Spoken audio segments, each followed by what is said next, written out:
We're back from executive session where we discussed our superintendent search, and we'll now go to our superintendent's report from Mr. Rashika. Okay, so hello everyone. A couple of things that I wanted to go through.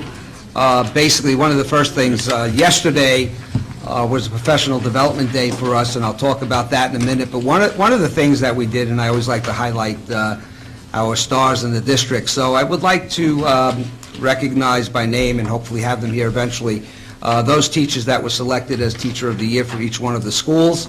From the high school, it's Jennifer Menego, is an art teacher. Macapin, yeah, you can clap. Monica. Macapin is Joan Shapp, 7th grade social studies teacher. Apshua was Kelly Visaggio, 6th grade teacher. Maple Road is Jennifer Bullo, 6th grade. Marshall Hill is Colleen Monaghan, 4th grade. Paradise Knoll is Kanie Bonifort, 2nd grade. UGL was Jennifer Harris, a 3rd grade teacher. And at Westbrook was Jody Commune, 4th grade teacher. Very nice. Also involved in this process is the educational services professionals. Those would be anybody from a counselor to a secretarial position, nurses and so forth. So in that category, we have Janice Garish, who's the counselor over at the high school, our SAC coordinator. Ken Ryerson, a counselor at Macapin School. Cheryl Noose is a school psychologist. Mary Elise Norell is a nurse. Janet Scales is a speech person. Maureen Celeromaica. And so we are very proud of each and every one of these people, as I said. And of course, I like to celebrate, so I bought a nice breakfast for everybody, and we celebrated prior to our PD day. We did have an extensive professional development day yesterday that was very successful, I believe, based on the amount of programs that we had and the guest speaker that came in. And I wanted to thank Mr. Novak for his input on putting that together, along with some other staff members, but it was a very productive day. So, Mr. Novak, would you like to talk a little bit about what took place? Sure. We were able to bring in a motivational speaker for our staff, and we invited our entire staff, custodians, secretaries, teachers' aides, anyone, really anyone who had any part to play in our schools was welcome to attend. The speaker was named Jean-Paul Gonzalez, and he's, I guess, originally came to fame. He was the motivational speaker for the Giants the last time they won the Super Bowl. I don't know if you remember. If you're a Giant fan, I'm not, which was hard for me to bring him in. But he was the man who coined the phrase "with them all in." And they've had that in their towels. That was their, on their T-shirts. That was their phrase for the year. And since then, he's been speaking at. I mean, he had shirts that said "all in" from everyone from armed services, the Navy SEALs, to school districts, Walmart, corporate events. Very, very well-known motivational speaker. And he's here yesterday to speak to our staff. I got emails all day today from teachers who'd been, in district for 30, 35 years, saying they've never felt so inspired as they did leaving that session yesterday morning. So it was a great day. Feedback from administrators and everyone who ran sessions yesterday afternoon said that they had a great, great feedback from everyone that saw the motivational speaker and then participated in the day. Forgot to bring a chip. He made the analogy of the poker chips and the idea that when you push all your chips to the middle of the table, it's called being all in. And we had chips made, and I'll have them for the board at the next meeting. I'm sorry I don't have them tonight. We got chip made for everybody in district, and it says it's black and gold chip, and on one side it says WMTPS, and the other side it says all in. And now it's a little token, a little mental reminder of the speech that we heard yesterday, and that idea that we're all in for every kid every day. So it was a fantastic day. Sounds great. That's not great. We should have been Yeah. Well, next time we'll invite you over. there. Okay. And he's a young guy. I think maybe he's 33 years old. I had the pleasure of seeing him. I think this was the 3rd time for me. But, he's early 30s, graduated from Manchester High School, so he's local. Actually decided, he was an NBA basketball player, and decided to leave basketball to teach history, believe it or not, and go back to Union City. So that was very, very inspirational. Great job. I just wanted to bring up, I know I sent out some emails during the week for various meetings from school boards. One of the ones that came in, I believe, yesterday, I didn't get a chance to mail out, but I wanted to let you know that there is one for sustainable practices, working sessions. I will forward this to you. It has a couple of dates from anywhere from January 8th, which passed, through March 25th. So it might be something that some of you might want to attend over the next few weeks, so I'll send it out to you. And that's pretty much where we are right now. Okay? Okay, we have education report, and I guess you gave it, Dan, with your motivational speaker, or? Okay. Can I add to, because we had a 2.5-hour meeting. So, do you mind, Dan, if I go through this? Okay. We talked about the West Milford High School athletic mission statement, and Mr. Novak assured us that we would have that in front of us at our February meeting. We talked about investigating the possibility of adding coding classes at the high school, and Mr. Novak let us know that for a course to be successful, it takes 3 years to develop it. The CTE grant was recommended, and it's to be submitted by the superintendent. That's a technology grant of $100,000. We also talked about the discussion of raising the failing grade to 65. And the reason for that is that we really have to look at ways to attract families back into the district. And we truly believe that one of the ways is by raising our standards. We do have very high standards, but in some areas we need to be a little bit more aggressive. We talked about honors, AP enrollment, and course offerings, and I gave Mr. Novak a list of questions that the committee would like to have answered, and the reason for that is so that we can talk to our realtors in town and encourage people by them looking at this to say, look at what they're offering in AP, look at what they're offering in honors. This is a district I want to be a part of. And we need to really get out there educationally with our real estate agents and let them know the good things that are going on in the school. We also talked about the possibility, investigating the Odyssey of the Mind, which is a program that it used to be called Olympics of the Mind, but now it's Odyssey of the Mind. And we did have that program several years ago that started in the elementary school as Learning Unlimited and then moved up. And what it is, I sent all the board members email a copy of this. And if you look on the left, there's a menu, and on the menu, it will tell you more about the program. And it's a program that involves all students of all levels, not just honors, it involves everybody. So if you have a special needs student who has a particular talent in building things or drawing, it's a perfect place for him to work alongside the honors kid, the AP kid, the C-level kid. So that's just a thought. I asked Mr. Novak about the park testing, and I thought we would have an analysis, a chart that shows the comparison of how our kids did in each grade level with the state.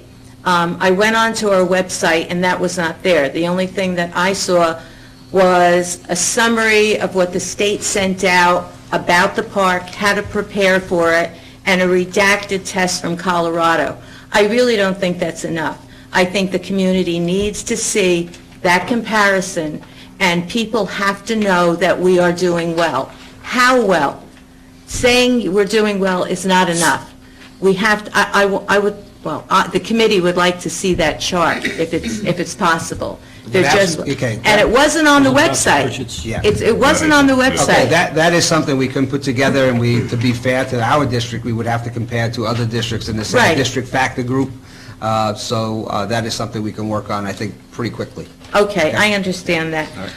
All Also, we talked about the possibility maybe, there was a concern about kids going to PCTI. And the question was, what do they have that we don't have? Obviously, they have a lot more money, but, you know, maybe we should, the committee thought maybe we should look into bringing back that half-day vocational, half-day academic setting, and look into getting a cooperative teacher to put that all together. And Mr. Novak said we have nobody right now that's certified, so I think maybe that's something that the committee thought it might be a good thing. We also talked about clusters at the middle school, and we're wondering how being labeled in a cluster affects those students.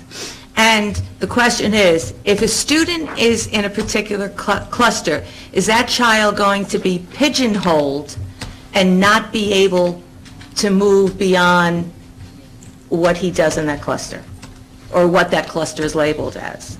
Okay, and,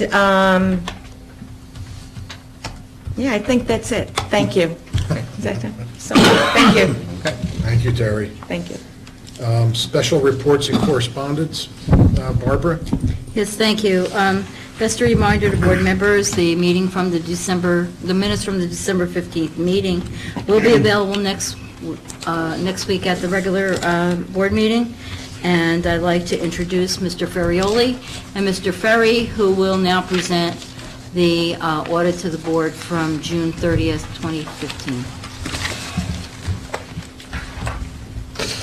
Good evening. I see a bunch of new faces once again. I'm Chuck Ferrioli, he's my partner, Tom Ferry. We conduct the audit, and we're usually here every December, and which is a good 20 degrees warmer than it is tonight. So I think this year we're going to keep it on that December track. If you've ever heard our spiel, I'm the good cop, he's the bad cop. But tonight, I'm going to let him be both the good cop and the bad cop, because he has some really good news to give you. I want to talk about, the other area I usually talk about is bonding.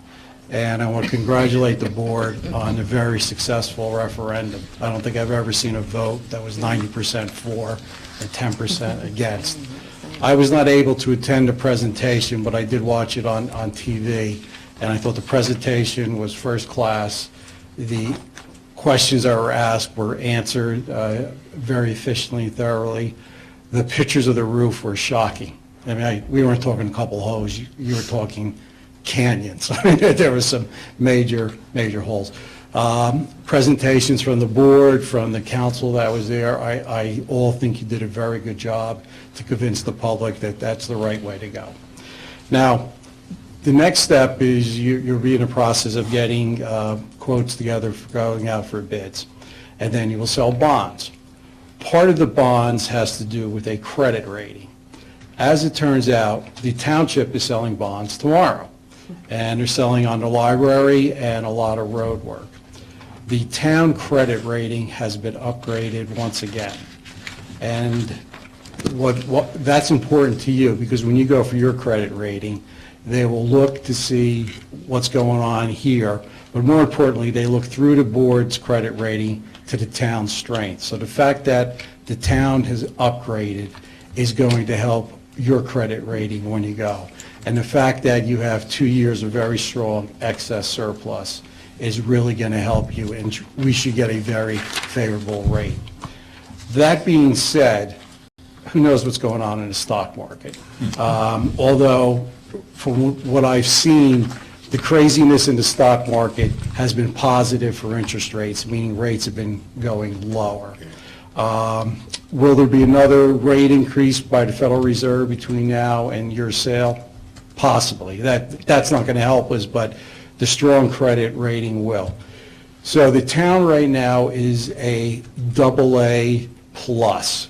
We are one notch away from a AAA. Now, if you don't do this every day, it probably doesn't mean that much to you, but we have a higher credit rating than the state of New Jersey and the federal government. And when their credit rating is decreasing, ours is increasing. The last time I looked in New Jersey, and this was a while ago, there was only 5 AAAs. I'm willing to say at this point, maybe there's 20, 25. So if West Milford could move into a AAA, which is going to be difficult for a town that is 100% Highlands and our growth is restricted, but if we can move up there, That would save us going forward 1/4 to 1/2 percentage point per year on many millions of bonds that the town has outstanding at all time. So congratulations. I look forward to the sale tomorrow. I also feel you're going to get a very good credit rating when it's your turn, and we will probably not move forward until the bids come in and you guys decide you want to accept it. So you're still a couple months out. Tom will make his presentation, and then after that, we'll gladly answer any questions you have. Thank you. Thanks, Chuck. In your packets, you should have received 2 reports. One is the CAFR report, which is the Comprehensive Annual Financial Statement. That's the larger document. The other is the management report. So what I'll do is I'll go over the one exhibit I think all board members should be looking at. It's the one I would be looking at if I was on that side of the table. It's a very complicated document. It has 3 fund balances. One under the budgetary basis of accounting, one under government accounting, and one under generally accepted accounting standards. This year we had a big shakeup with a GASB 68, which was for pension accruals. So we had to put the full amount of the accrual for all our school districts on the GAAP basis, which made your fund balance and a lot of fund balances in the state tank. But that's not the one that when we report to the state for our budgeting purposes, or if you have to make a decision as a board about how much fund balance you're going to use, or to just use your budget, it's one budget, one exhibit, and that's Exhibit C on page, it starts on page 67, and I'll go over it really quick, because I don't want to bore you to death. So what this represents, it's your budget that was back in the day when we used to vote on it, but it's the one that you approved. It first starts off with revenues. It starts off with the budgeted revenues as presented, and then any adjustments, and then it shows what you actually received on those categories. So if it was, the state aid pretty much stays the same. So let's say, for instance, you have rent and royalties, $100,000, you received $134,000. So that extra $34,000 flows into your fund balance. So you didn't anticipate as much you received, which is a good thing. So that's the revenue side. On the expenditure side, it starts on page 67 and goes all the way to page 71. And what that represents is the appropriations set up, and then you could do transfers throughout the year, and then you have a modified budget. And from that modified budget, you could see what we paid or charged. The paid or charged line item is on the budgetary basis of accounting. Budgetary basis of accounting are your cash disbursements, your accounts payables, and your accruals. And then what happens at the end, if you have any monies left over from your budget, you didn't spend that much, it flows into your fund balance. The revenues on the top, the excess monies flow into your fund balance, so you wind up with a fund balance. Now the fund balance, just like the whole complicated, bless you, the fund balance is a very complicated thing, and that's the way the state makes it, so we all can't read this and understand it. So if you look up page 71, on the bottom, you'll see a thing called recapitulation. So what this does is it tells you all the different components of your fund balance. The total fund balance is $9,358,000. Of that, we have $1,865,000 put away into capital reserve for capital projects. We have a maintenance reserve, $200,000, that's put away for maintenance and maintenance expenditures. We have excess surplus, which was generated from this year's numbers, $2,957,000. I'll talk about that a little later. Excess surplus designated. What that was monies from the previous audit report that had to be at a minimum put into this year's budget to anticipate fund balance, which lowers the amount of the tax levy. So that was $2,006,000. Then you have year-end encumbrances, $360,000. We have some excess other monies that we designated right from fund balance. That wasn't part of excess surplus, $493,000. And this year, we had some ARA semi-monies that the state required us to put into reserve. That was $25,000. And what you're left with is your 2% number. This is the 2% minimum amount the state allows you to keep, which is $1,449,000. So if you're going to ever talk about what your fund balance is of the $9 million, it's really $1,449,000. That's your 2% number. That's free surplus, which if you have any major expenditures that were anticipated, you can use that money. That's Exhibit C1. That, in essence, this schedule right here pretty much tells you what the school district did this year. It's only a couple pages, but that basically is it. We have a special revenue fund. As you know, that's just all your state aid and your federal aid for IDEA, Chapter 1, Chapter 2, but you know that money's restricted, so you can only spend it a certain way. The other monies are trust monies. Trust monies are student activities, payroll agency, but in trust for something, so you really can't do much with that. The only other thing is, that's under your control, is the cafeteria account. And that is on exhibit, and this is the last one I'm going to show you, by the way, is exhibit G1, which is on page 85. 85 is the balance sheet. Included in that, in the included in the enterprise fund is your school-age child care program, which is the enterprise fund. And the cafeteria fund, I like to think of it as like a deli. It should pay for itself. You basically have no unrestricted fund balance for your food service. All you have is a contributed capital, which is your net assets, basically your assets minus depreciation. For the school-age child care program, you actually had $143,000 in excess in fund balance this year, which was actually good, because that's a 2-year program that just started. Yeah, so that's pretty good. On the next page, it basically gives you an income statement of the food service program.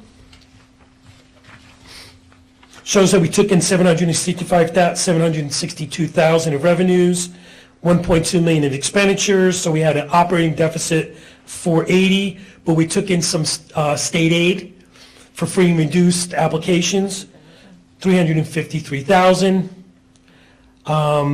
We had a transfer in from the general fund of $135,000, which pretty much brought you to a zero, basically, operating income.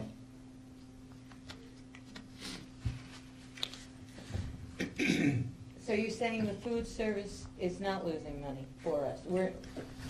We had to bring in $135,000 from the general fund to make it zero. Okay, so it did lose money? Yes, it did. Thank you. That's all I have. That's the good cop part. That's really all I have.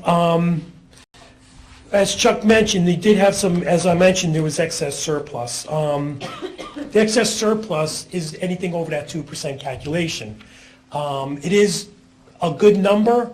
I'm a big fan of it because I like to be on this side of the fence rather than have none.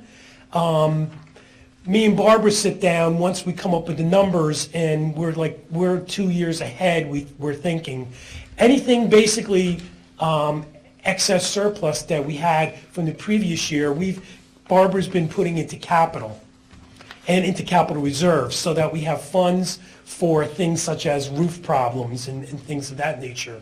But it keeps your excess surplus pretty much at a level amount every year. So if one year we have $1 million and the next year we have $1.3 million, Barbara then puts that money either into capital reserve or she puts it into your capital outlay for items that you know that you're going to be spending for big capital expenditures. But the bottom line is that it stays consistent. So it's always going back to balance the budget. So as I mentioned, when you don't have it, and now you have to, there's no other place to get money from to balance the budget. You have to go out to taxpayers. So it's like I said, it's always nice to be on this side of the fence rather than have none, generate no excess surplus, and then have to take it from taxpayers to balance your budget. If that's a quick example. If I could add to that also. You're going into this budget in a position of strength. This is very, very strong. I want to be able to stand here in December of this year and say the same thing. As Tom said, if I'm giving an example, if I'm doing a town budget and we charge $1,500 for a liquor license or whatever the price is, and we know there's 20 bars in town, I can tell you exactly what the revenue is going to be at the end of the year. You can't do it with surplus. Surplus is created by having your revenues come in higher than you budgeted or your expenses come in less than you budgeted. So if we use $2.9 million, which you have to use according to the calculation, but we only put 0 back, that means you go into 17-18 with a $2.9 million in the hole. So as you prepare your budget this year, like I said, you're in very good position, but don't just focus on 16-17. Think about what impact you're doing in 16 and 17 that's going to affect 17 and 18. That's going to be the hard decision. And a lot of boards don't do it. There's a Board of Ed in Passaic County that's been in the papers that I will not mention that is in big trouble because of deficits. And their interim BA left to go to a separate one in Bergen County that has the exact same problem. So it does happen, and you hit deficit or surplus. It's not just a matter of going to the taxpayers because there's levy cap issues and all that kind of stuff, but it's programs that are being wiped out, and a lot of things that boards want to do, you can't because of that. So, no, you're in a very strong position. I want to be able to say that next December. Got a quick question for you. Am I able to go and look at other districts and see how much they have in capital reserve and compare that number to what we have? You're saying we're in a position of strength right now. Is this more than the average, less? Well, to answer your question, you go on anybody's website and the information will be there, so you can get that. It depends on the size of the district and... Understood. I know the operating budgets vary, but I was just saying off the top of your head, you guys deal with these numbers all the time. It's 1.8 million an average. Yeah, I do Mount Olive, and they're very comparable to you. They have a little more students, one less elementary school, by about the same. They have a little more students, but they're actually a little higher than you. They're just slightly ahead. Okay. Same capital reserve, a little ahead, but very compatible. So actually, if you write this down, you can go on to the New Jersey, and you can Google it. I don't know what off the top of my head. New Jersey DOE space CAFRA. And what that does is it brings you to a website, to the DOE website, and you can go and you click on the year, 2015. You click on 2015, and it brings up a drop-down box, and you can go through counties, click on a county, and opens up all the schools in that county, and then you click on their CAFRA, and you can compare this audit report with any other audit report because they're standardized. So I could go right to page 71 or thereabouts and look for Yes. this capital reserve number. Absolutely. Look at their total budget and how much they have in capital reserve, and now I can come up with an Yep, average. absolutely. Yep. number. You look at that recapitulation sheet, pretty much, like you said, it's going to be around 70s or whatever, depending on what they have. But yes, click on and just go, download it, it's PDF, and you just scroll through and compare it. Thank you very much. Yes, sir.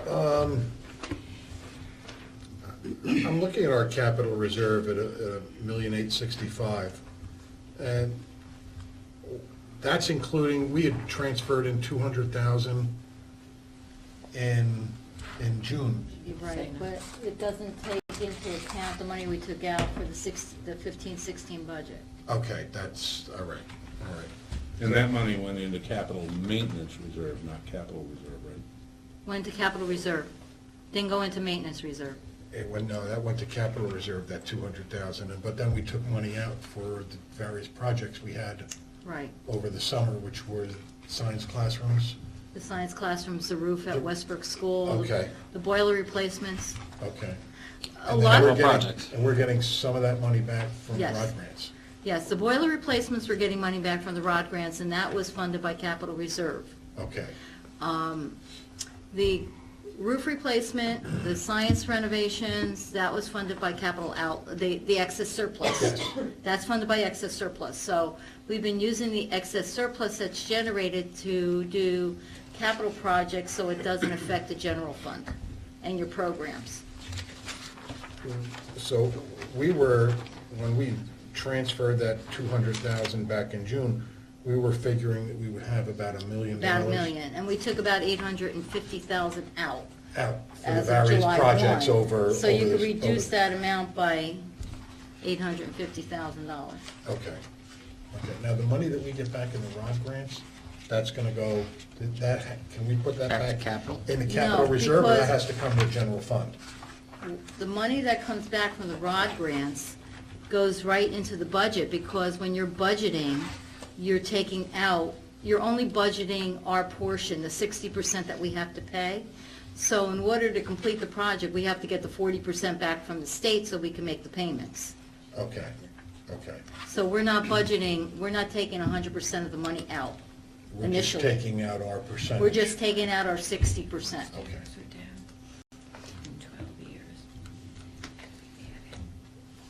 I know normally you have, there's a page where I didn't look at it as good as I should have, but there's usually a page in here where you look back 10 years.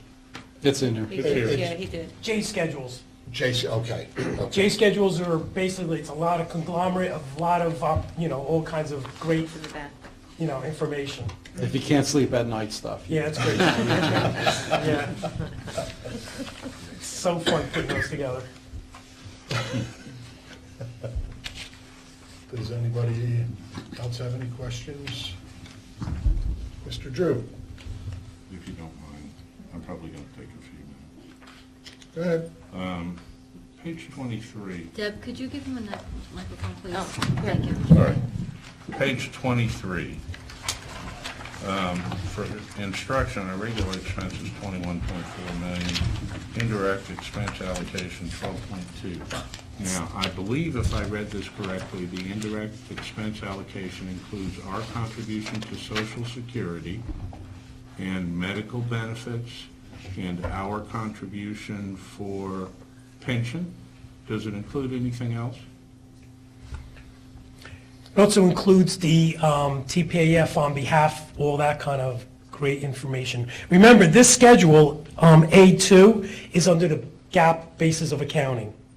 So it's really hard these numbers are, there's a lot of conglomeration. It takes me 2 days to take from the budgetary basis into the GAAP basis. So these things include a lot of accruals that are not necessarily part of that C schedule I mentioned before. So this includes some of the GASB 68? Yeah, absolutely. It includes GASB So where we were 68. trying to make up the 24 million of unfunded pension liability, that's going into here? Yes, it is. And while the unfunded liability is a liability, there's a pension expense part of that, too. The TPAF, for instance,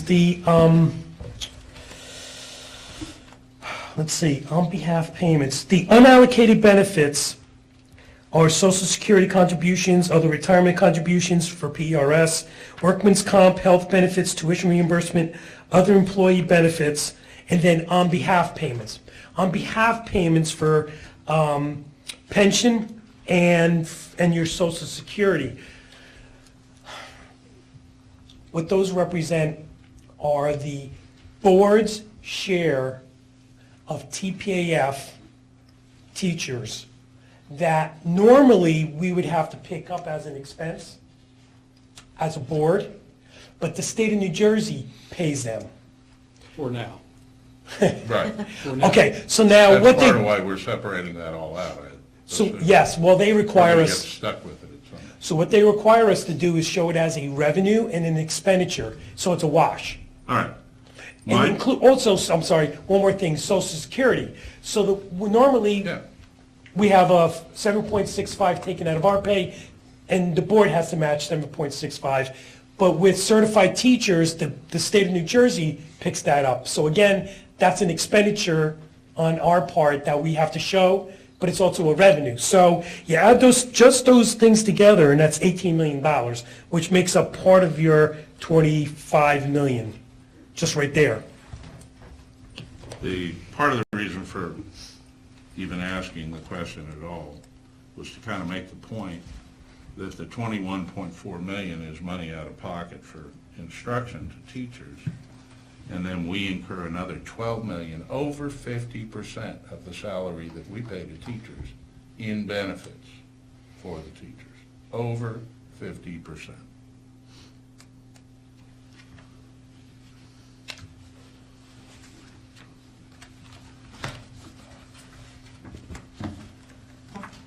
If you don't mind, I'm sorry.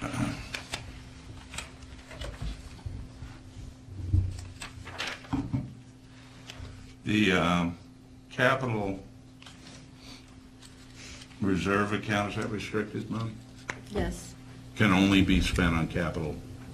Capital reserve, yeah. All right. Usually things that are tied to ROD grants or capital projects that have DOE approval. On C1, these unfunded amounts, this was all the GASB 68, the unfunded pension liability? No. Steve, The, what page you on? Page 67. Okay. Here. Here. No, those are the ones I was just discussing, the unbudgeted, that's the TPAF reimbursement, that's the TPAF amount that the state's making us required to be shown, because there's an offsetting expenditure for the same dollar amounts on the expenditure side, as unbudgeted also. So you have an unbudgeted Okay. revenue, and you have an unbudgeted expenditure for the same dollar amount, so they're a wash. But the state requires us to show them. They like to pat themselves on the back and say, oh, look how much you could have expended, but we're paying it for you. On page 81, construction services, we spent 3.8 mil, or about 3.9. Could you just real briefly tell me which projects those were again? That was a boiler? 2 roofs, 2 boilers, what else? No, No, It's- the two, it says new doors, windows, UVs, generator, these are security old system. projects. And we spent that all in 2015? No, current year is showing 24,000. If you see, there's a prior period column on the left and a current year column in the middle, and then a total column. This is just money that was left from prior projects that were done, that Okay. we absorbed that money into the surplus, right? Into Well, the it goes to your reserve account. assets, right? Into the reserve account. Thank you. What projects did we do? That was what I was really, and what were there? With all this money, this was prior, No, not this money. Last year, in last year's budget. in last year's budget, in the 14-15 school year, we did Marshall Hill's roof and the high school boiler. How much was the roof? $880-something thousand. High school boiler was 400, Just like under a 6 million? boilers. oh, under a million. It was like six boilers, there was a bunch of them in. No, that's Series. 6 boilers, or, we Oh, have that's 4. Mackin, then I'm thinking. Yeah, the high school, we did the domestic hot water. Yeah. We took it out of the boiler and we put, there's 4 boilers in the And the we boiler. got ROD grants back for some or all of that? We got ROD grant back for the boiler replacements. So in the last year, we did the high school boiler, and we had a ROD grant for that. And this year, we had the ROD grant for the PK and Westbrook. Okay. okay? But the roof So, the roof replacements were 100% funded by capital outlay, by our excess surplus. Right. But we still spent money. It was a Oh. construction expense, that's what I'm Oh, talking about. yes, absolutely. And those were in last year's budget? Marshall Hill was in the 14-15 year, which is, this is the synopsis of that. And 15-16 is the current year budget that we're working with, so that's not completed yet. And we did Westbrook roof in this current year, the science classroom renovations the current year, and the 2 boiler replacements for the elementary school PK in Westbrook. That's all in the current year's budget that we're still in, But the 14-15 budget, right? we did Westbrook roof, is No. that right? Which We roof? did Marshall Hill roof Marshall Hill roof. and the okay. high school boiler. All right, and which did we take out of capital outlay and do? None of those? The Marshall Hill roof. Okay, all right, thank you. No. Capital reserve was the boiler. Capital outlay, which is funded by excess surplus, was the roof. Okay. I got 3 more that I have questions about. And thank you for indulging me. That's why I like it electronically.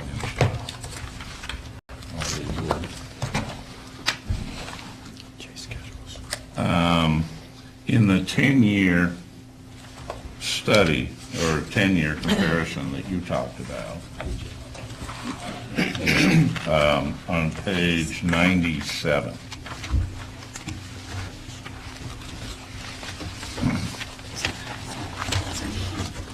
there were a whole bunch of these that went up by a lot. Regular instruction, fully allocated, went from 30 mil to 33, or up 12%. Special education went from 9.8 to 10.8 mil, or 10.6%. Some of these went up a lot. At the end of the day, total district expenses went from 75 mil to 83 mil, which is about 10% in 1 year. And I'm sort of trying to figure out why so much.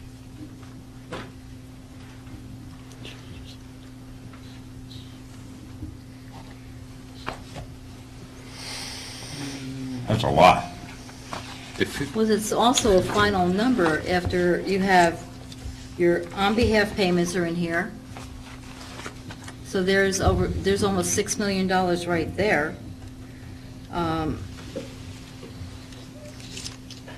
don't know what to say about, we have additional monies now for SAC, because our SAC program is running better. These are revenues. You can see the SAC program is actually, Unrestricted grants. has less because, Restricted state aid. I don't know. I don't know what to tell you, Steve. Mr. Okay. Drew? If you look on this next page, you'll see, and I don't know what caused it, but the unrestricted grants and contributions increased from 21 million to 28 million. The last thing. And again, these are on the accrual basis, too. Yeah, I those are don't know fully what you're trying allocated. to, I don't know what you're trying to ascertain, because, you know, you have, That's good You have to a know that the breakdown. on behalf was 6 million of that. Yeah. That is sort of meaningful. Okay. One other.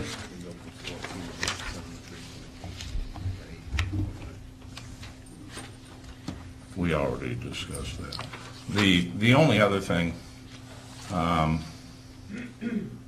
we've got in here estimated county equalized value. And so the property value in West Milford, which is the basis of the taxes, in this report on page 103, continues to go down. And of course, we all know that we're restricted from more ratables, more properties, more houses, more people by the Highlands Act. And we have to understand that the value of the property that we have in this district is going down. And,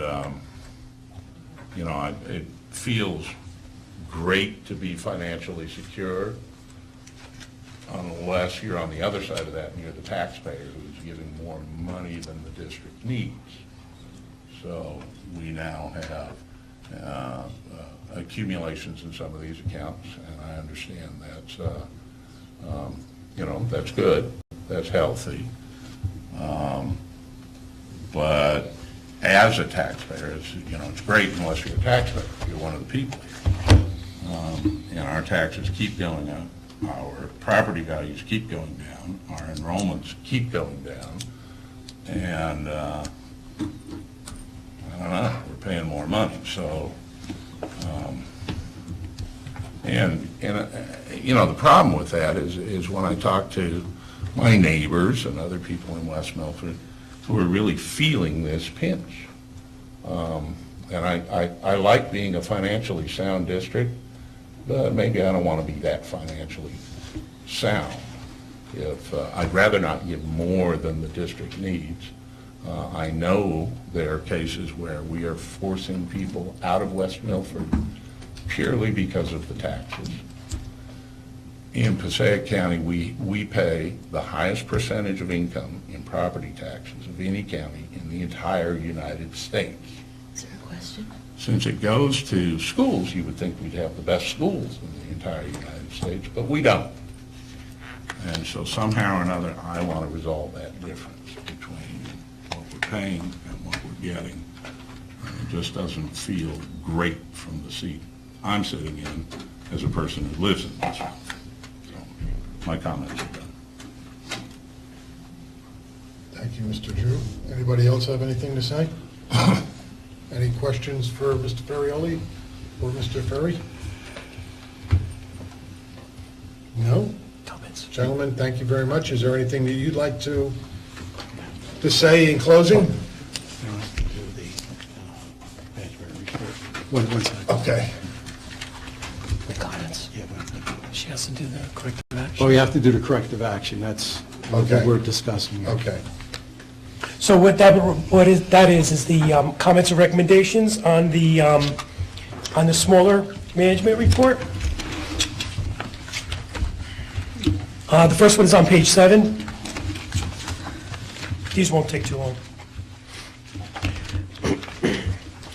So when we have to look at the school cafeteria account, because we get state aid for free and reduced applications. So what we do is we look at the applications, and then we look at the number of children that go through, and make sure that the tapes or the machines are correctly accounting for the number of students that went through as free. And every time they go through, we get some state aid. So I now become a federal and state auditor, because now I gotta comply with their standards.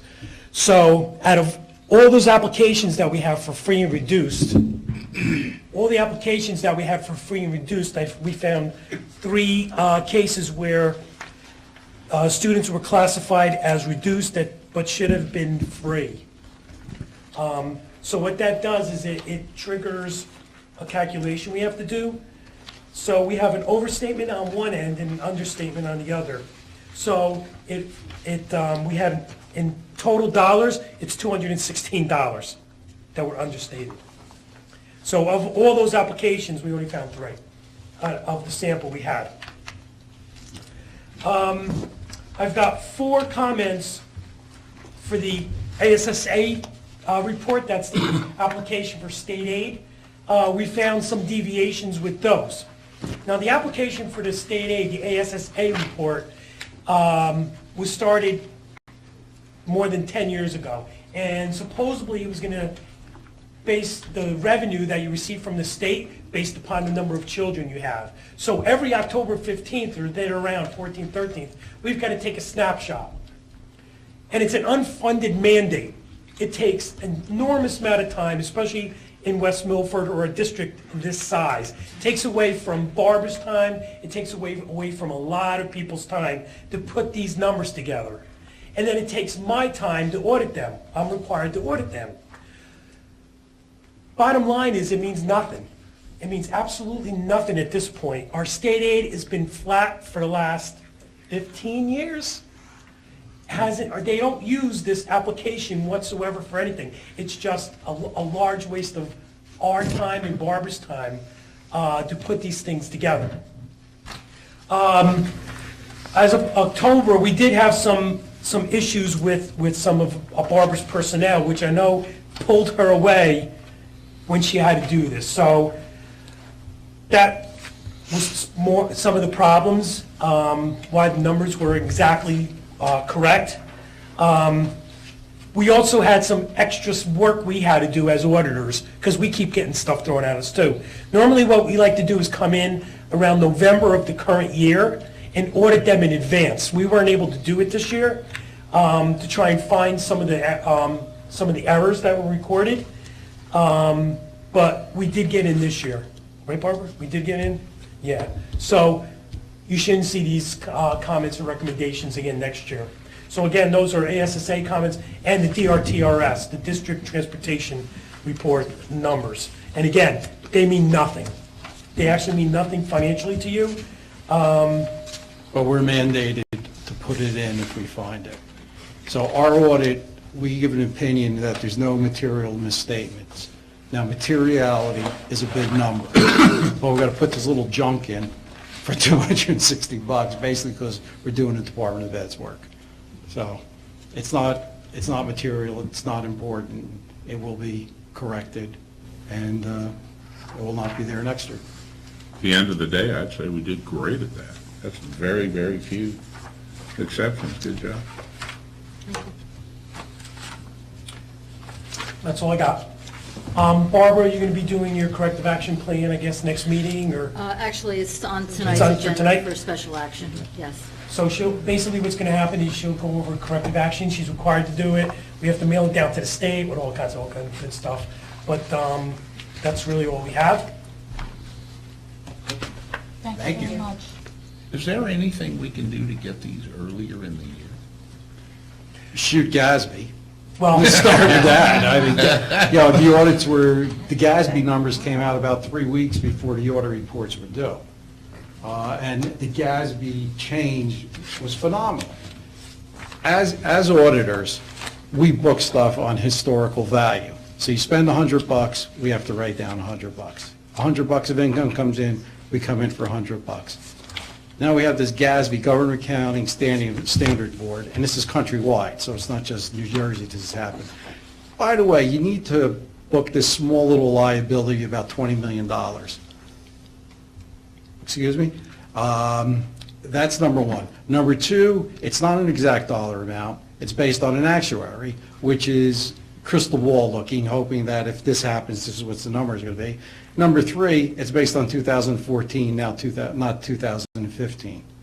So, we would love to get these audits out sooner, but that just killed everybody this year. Those guys are all accountants.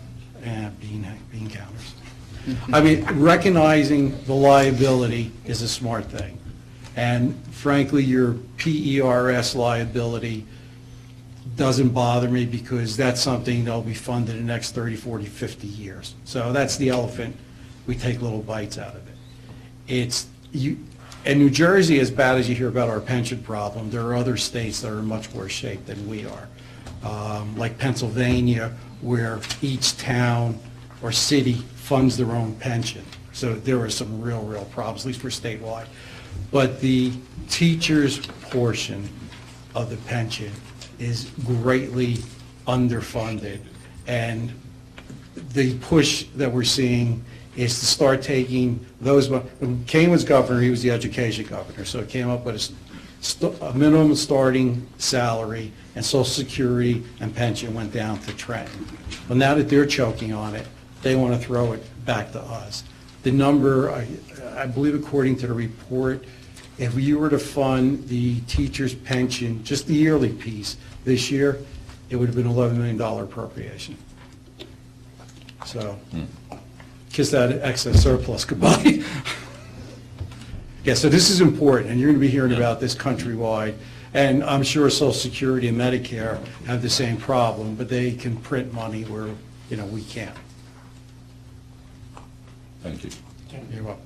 So the problem is that the GASBs aren't final until the end of the calendar Well, we were here in year. July. We were here auditing in July, and your CAFRA, I had 90% of it done. It was sitting on my desk, creating, getting dust.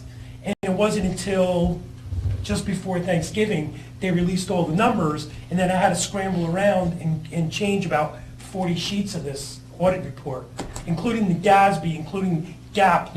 Yeah. So, it took me, about 7 hours just to convert to GASB Sure, of 68. course. And then about 2 days of GASB to convert to GAP. Yeah, plus our New Jersey organization got together just to figure out how we were going to consistently do it.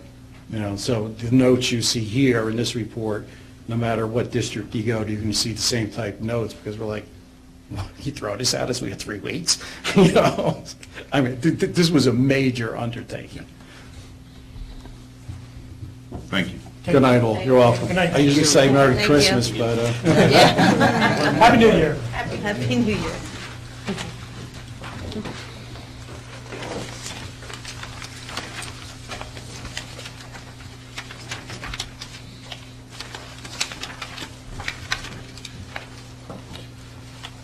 Okay. That concludes special reports and correspondence. Legal report. There is no legal report this evening. thank you. President's report.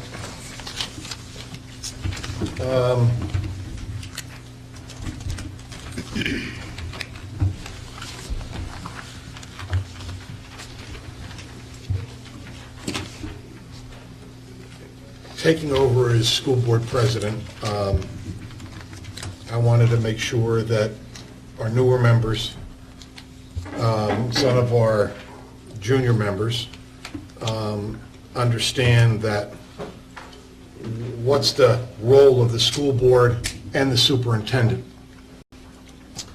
The school board has a dual role, and that's to represent the concerns of the citizens, taxpayers, and parents to the school administrators, and to represent the needs of the students and school district to the citizens, taxpayers, and parents of the community. The school board doesn't operate the school district on a day-to-day basis. That is the job of Mr. Rashika, who is our chief executive officer. The school board, the role of the school board is that we set policy, goals, and objectives for the district, and we hold the superintendent responsible for implementing those policies and achieving those goals. So I just want to make everybody, it's not the job of the board to run the district, but to ensure that it is well-run. And that is going to be my mantra going forward this year, to make sure that things are well-run. In reading through our policy manual, and we'll discuss this with the board, I guess, in new business, there's quite a few things in our policy manual that need to be addressed. And as part of our dues to New Jersey school boards and part of us trying to save money for the community, New Jersey school boards does a complimentary wellness check on our policy manual. No cost, it's part of our dues, so I'd like to discuss that. I would also like to let the board know, because I didn't see the email go out, May 3rd, if you can mark that in your calendars. It's a Tuesday, 6:30 p.m. We're going to have our board goals meeting for next year. So please mark that, and I guess, Barbara, that'll be in the board office that we'll have that meeting. What time is that going to be? 6:30. That's going to be Robin Meehan from New Jersey School Boards will be here. She's our field service representative, and she'll facilitate that meeting for us, so that we can set our goals for next year, and we can get an action plan together, or the superintendent can, whether it's Tony or the new guy, and we can hit the ground running come September 1st. And that'll serve a dual purpose. Part of our responsibility is evaluating the our chief school administrator.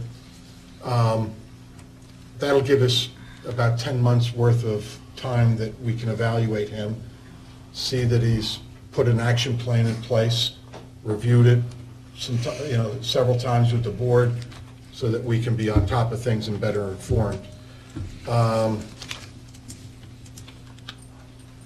And I think the last thing that I want to say is I'm not going to say how young she is, but I want to wish happy birthday to Ms. Schultz, that she missed our committee meetings last week because she was celebrating her birthday, so, With my family. with her family, yep. Happy birthday. So, happy birthday. I Thank you. think she said she was 29, right? Again. Again. And that concludes my president's report. I do have a question on the action plans currently. I have them just about completed. I fell about a week behind because of certain reasons. But the question I have is, would you like me to email them to everyone on Friday, or would you just want to have the hard copies on Tuesday? You want to see them beforehand? I would I like think to it would be see a it good idea. beforehand. You see it beforehand, and if there's any modifications, we can discuss it on the 26th. Okay, Okay? sounds good. Thank you. Thank you, Tony. I guess we're going to move on to petitions and requests. Petitioners who have requested to speak prior to the meeting will be first with 5 minutes for each petitioner for a period of 30 minutes.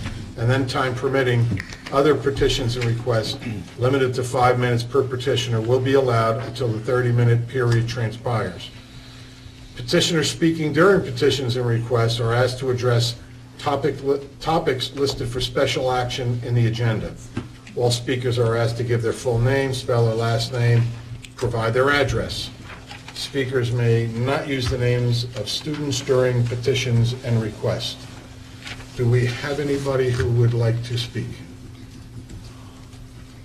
Seeing none, I'd like to move to close petitions and requests. Second. Voice vote? Aye. Aye. Any opposed? None opposed? Okay, who would like to make a motion to adopt the agenda as presented? I'd like to make a motion to adopt the agenda as presented this evening. Second? One second, thank you. I'd like to point out a change on page 9 on the education, number 3. The West Milford High School, it reads, indoor color guard should actually be Model Congress on number 3 of page 9. It's Model Congress. New Jersey Model Congress. That's what I have. You have it on there? Because it's penned in here with a change. Okay. Oh, yeah. Oh, yeah. Never mind, up above. underneath there. Yeah. Underneath, yeah. Oh. Okay. Do you have anything else? Is there anything else? Is a correction like that? It was administrative, it's not material, it's all right. Under number, 18, I'm listed as chairperson, it just could be. Number 18. What page? Oh, on page 7, under Budget and Finance, Yeah. it's got Mr. Huber as chairperson. That should be Mr. Drew. Well, shoot, I wanted to complain to you. I don't want it, it's one of yours. I'm in the middle of this already? Jeez. Gentlemen, please. Yeah, that's workshop, we'll fix that for next week.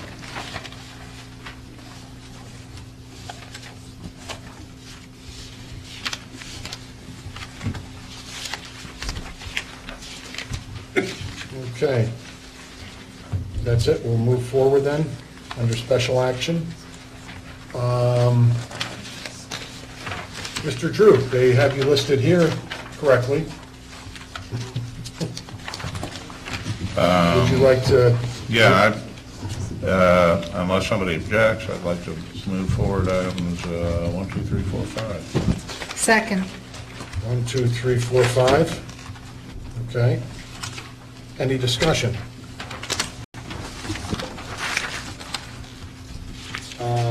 Just would like a little bit more explanation on finding number 4.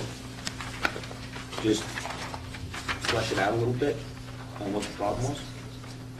Because that has to do with school lunches. Now, this is under, That's on page It's on the 5. corrective action plan. Talking about under Yes, one. on corrective action. Corrective It's, action. Number 2 on It's page. it has to do with the applications for free and reduced lunches.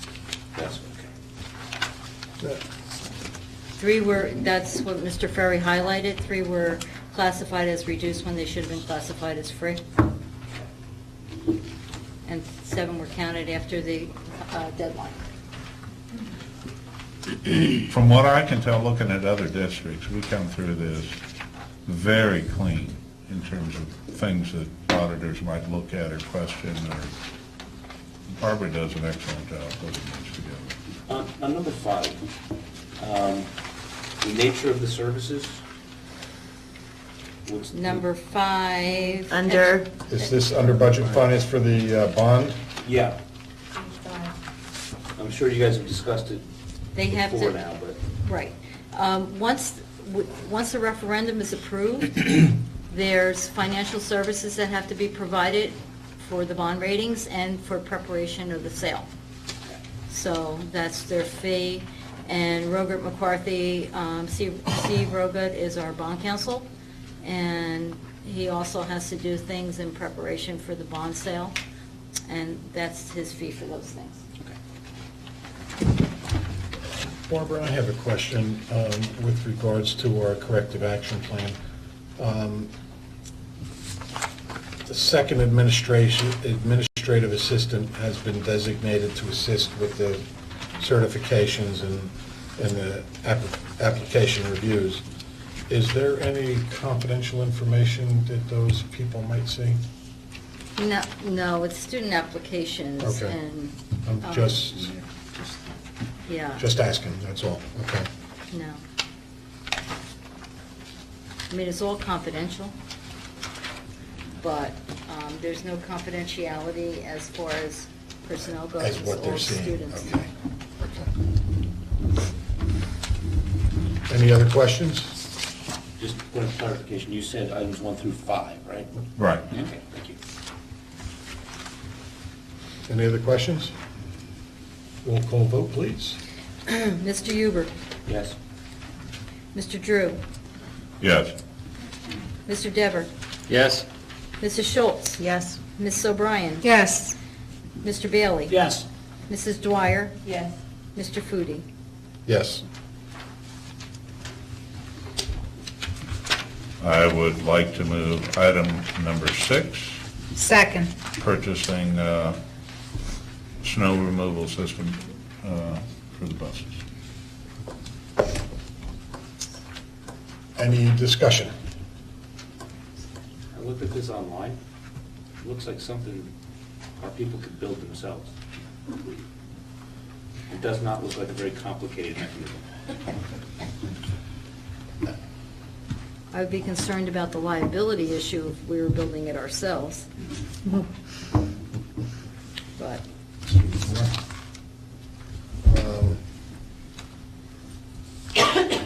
Jamie, may I speak? Go ahead, Mr. Prudy.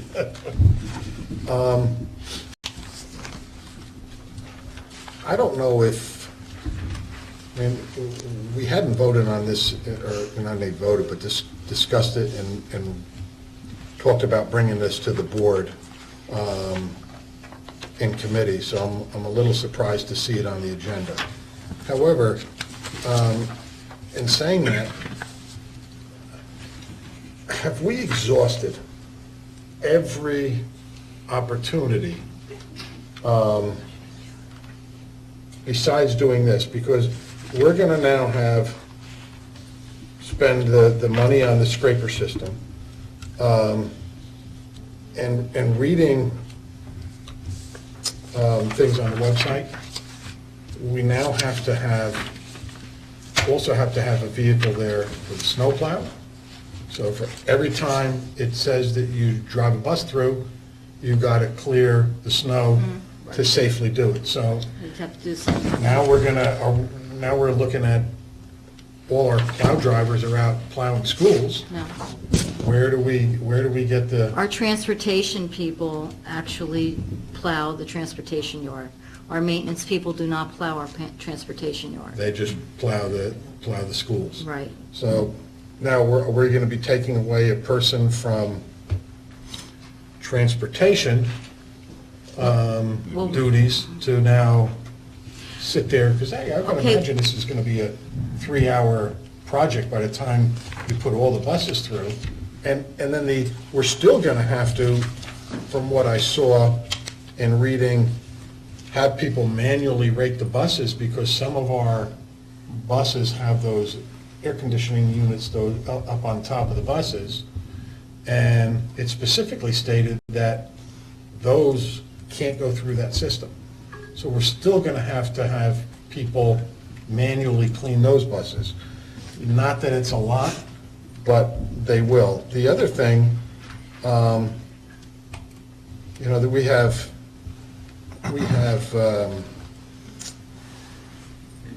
landscapers that I'm sure are out of work. We have, and I don't believe we've exhausted all our resources to see if we can get other people besides the people that are driving the bus. I mean, there's something in my head that I came up when I saw this that would probably cost a lot less than the 27,000, and we could do it, and I'll discuss that with you at a later date, Barbara, but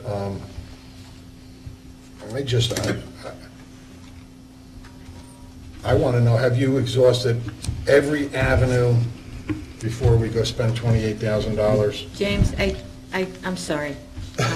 Terry? Thank you. I think when you look at this program, our people who are going to be doing the plowing are under our insurance.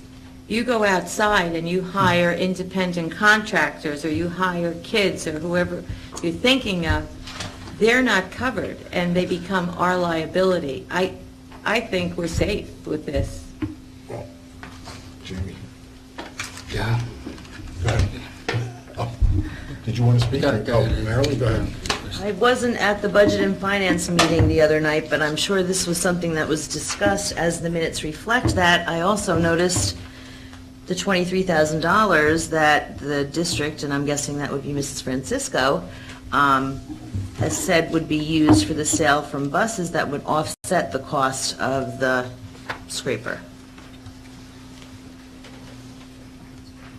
which I think is very savvy of Mrs. Francisco. Mr. DeVore? Yeah, I just want to say, Barbara, if you just briefly go over the benefits of having the scraper system. We kind of talked about it a little bit prior to this meeting, but you just want to go over for the benefit of everybody out here. The challenges that you brought up at our committee meeting, not this past week. but Okay, before. just to clarify, in December, we talked about it briefly. The committee asked me to go back and get some more information about some references. I did get that information. I also was able to find the video, the website that had the video on it.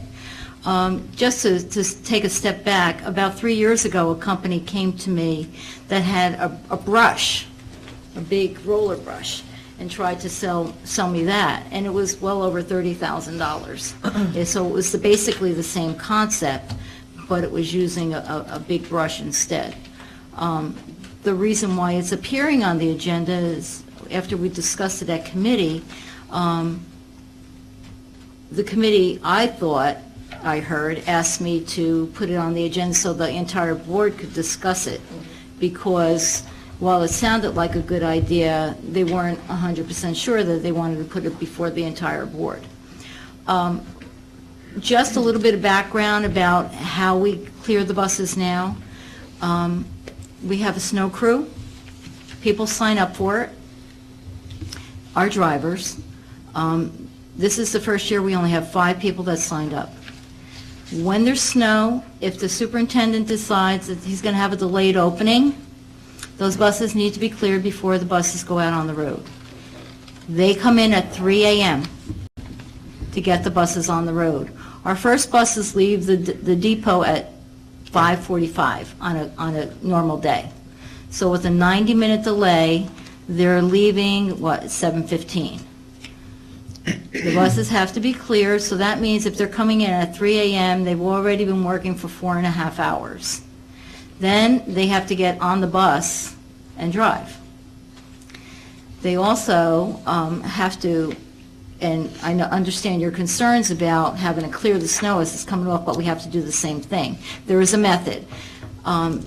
We have to pull the buses out, because you see them all parked in a row. They have to come out, and they have to be cleaned off, then they have to be put back in, and then everything has to be cleaned out so that the next one can come out. So they do have a process that they use in order to get the buses cleaned off. If we took people in that weren't employees, they would need to have a CDL for the bus operation. So they wouldn't be able to move the buses. They might be able to break the snow off, but you also have to worry about the liability and workman's comp issues. So one of the reasons why this technology is so attractive to school districts that are buying it is because it pretty much eliminates somebody going up on a ladder with a rake and pulling the snow off the roofs of the buses. And so you're minimizing the liability that might come up with workman's comp. Last year, we had a couple of people that did fall in the yard while they were cleaning off the buses. It was something that the supervisor brought to my attention, that our chief mechanic is hopeful that we can do this. It will make their job easier for sure. It could possibly eliminate them coming in at 3 a.m. if we're going to try to get school out on a delayed opening. I don't know what else to say. We're fortunate that we live in an age where technology is constantly evolving, and where we used to have to do things manually, we no longer have to. It's something that's not going to be have a life expectancy. I'm sure that we're going to be able to use it for many, many years. We've been very fortunate, and we have, Mr. Corder down there that is a mechanic genius, so that he can fix anything, and we utilize him. So if there is some kind of a working part that does get broken after a warranty period, I'm sure that he could figure out how to fix it, because he does that for so many things that even the township we use, he does things for the township. I brought it to the board because I was asked by Transportation to do this, and, that's it. Mr. Bailey, you had your hand up before Mrs. O'Brien. Question for the business administrator. Give me a referral, a district. Who's using it here and within 25 miles of my house? Rockaway Township. Stop. Next. Did you talk to these people, the sales manufacturers, sales rep? This sounds like something that's probably prevalent in upstate New York, Wisconsin, snow country. So in other words, this company is just not some come down the turnpike yesterday. They've got this thing up and working in places where snow's an everyday occurrence, correct? Yeah, and apparently a lot of commercial yards are using it for the tractor trailers also. Next. That's why this is so easy, because we sit here as a board and talk about how we want to do it right, and how we want to save money, and how we want to be safe. Anybody that opens up the Bergen Record after the first snowfall and reads the Road Warrior, what's his first column all the time? It's about snow and ice coming off semi-trucks and box trucks and all trucks in North Jersey, and also tragically, at least once a year, you read about ice flying off the top of one of these trucks that wasn't removed properly, striking some poor son of a gun, driving down Route 17 going to work, and you know the rest of the story.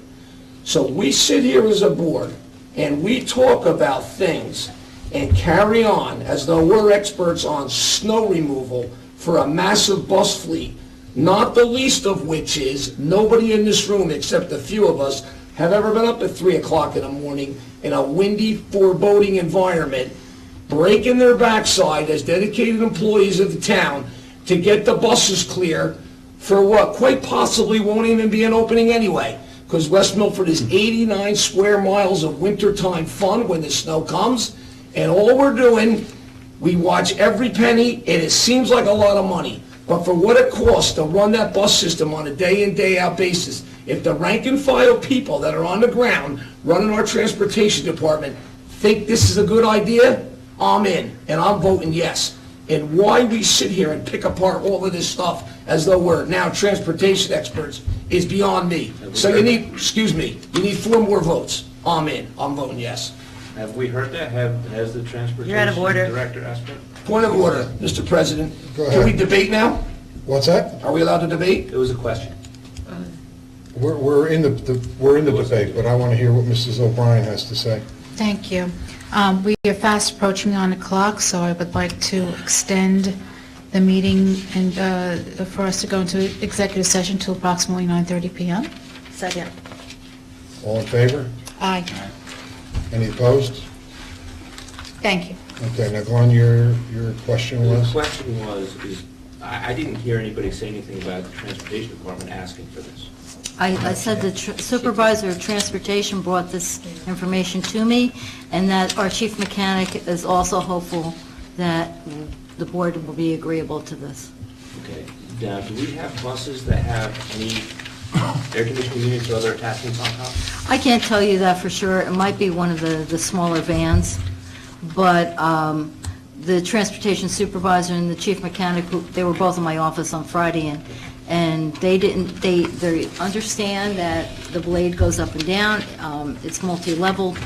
They seem to be very comfortable that this could be very helpful for them. This is essentially a board that just is they're gonna drive the truck under and it's gonna scrape the snow off, right? It just seems like a lot of money for something that could be done, the same thing could be done for less. Mr. Drew? On reading the materials, references, districts who are using this seem to think that they save at least half of their personnel costs by using this instead of I read that. doing it manually. And so just off the top of my head, that seems like it's worth doing it. It's going to pay for itself almost immediately and probably not worth the time to even discuss it. We might get a better deal. We might be able to do it ourselves. We might figure out in a month or two some other way to do it, but it smells like if we're saving half the personnel cost to do it manually versus doing it this way, that we'll save that money fairly quickly. Do you have any kind of rough idea of how many times we scraped snow last winter? The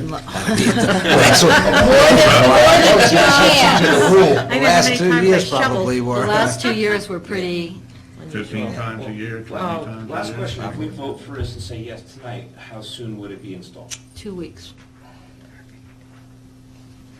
So if we were doing this, you're going to take 5 people, 5 people, we approximately. usually have more than 5 people to come in, okay, and, you 2 know. hours apiece, 27 Well, they an start at hour. 3 a.m., it's about 4.5 hours. 5 people at 4.5 hours? Well, we're going to save half of it, Usually more. is what I'm thinking, so.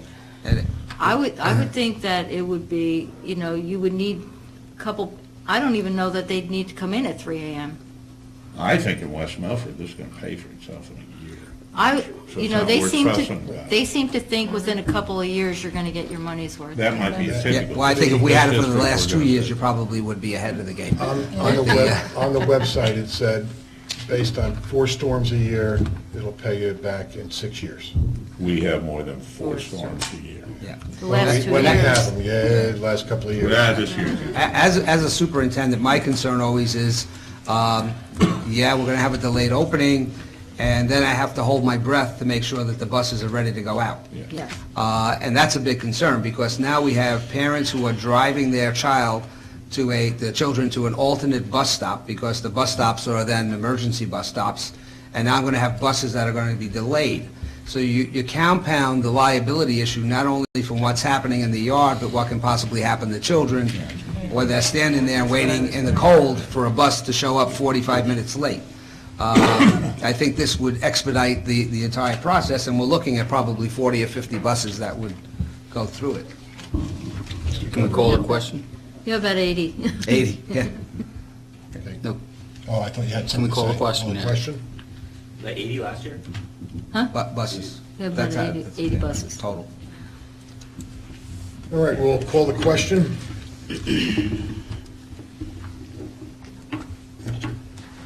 Mr. Bailey? Yes.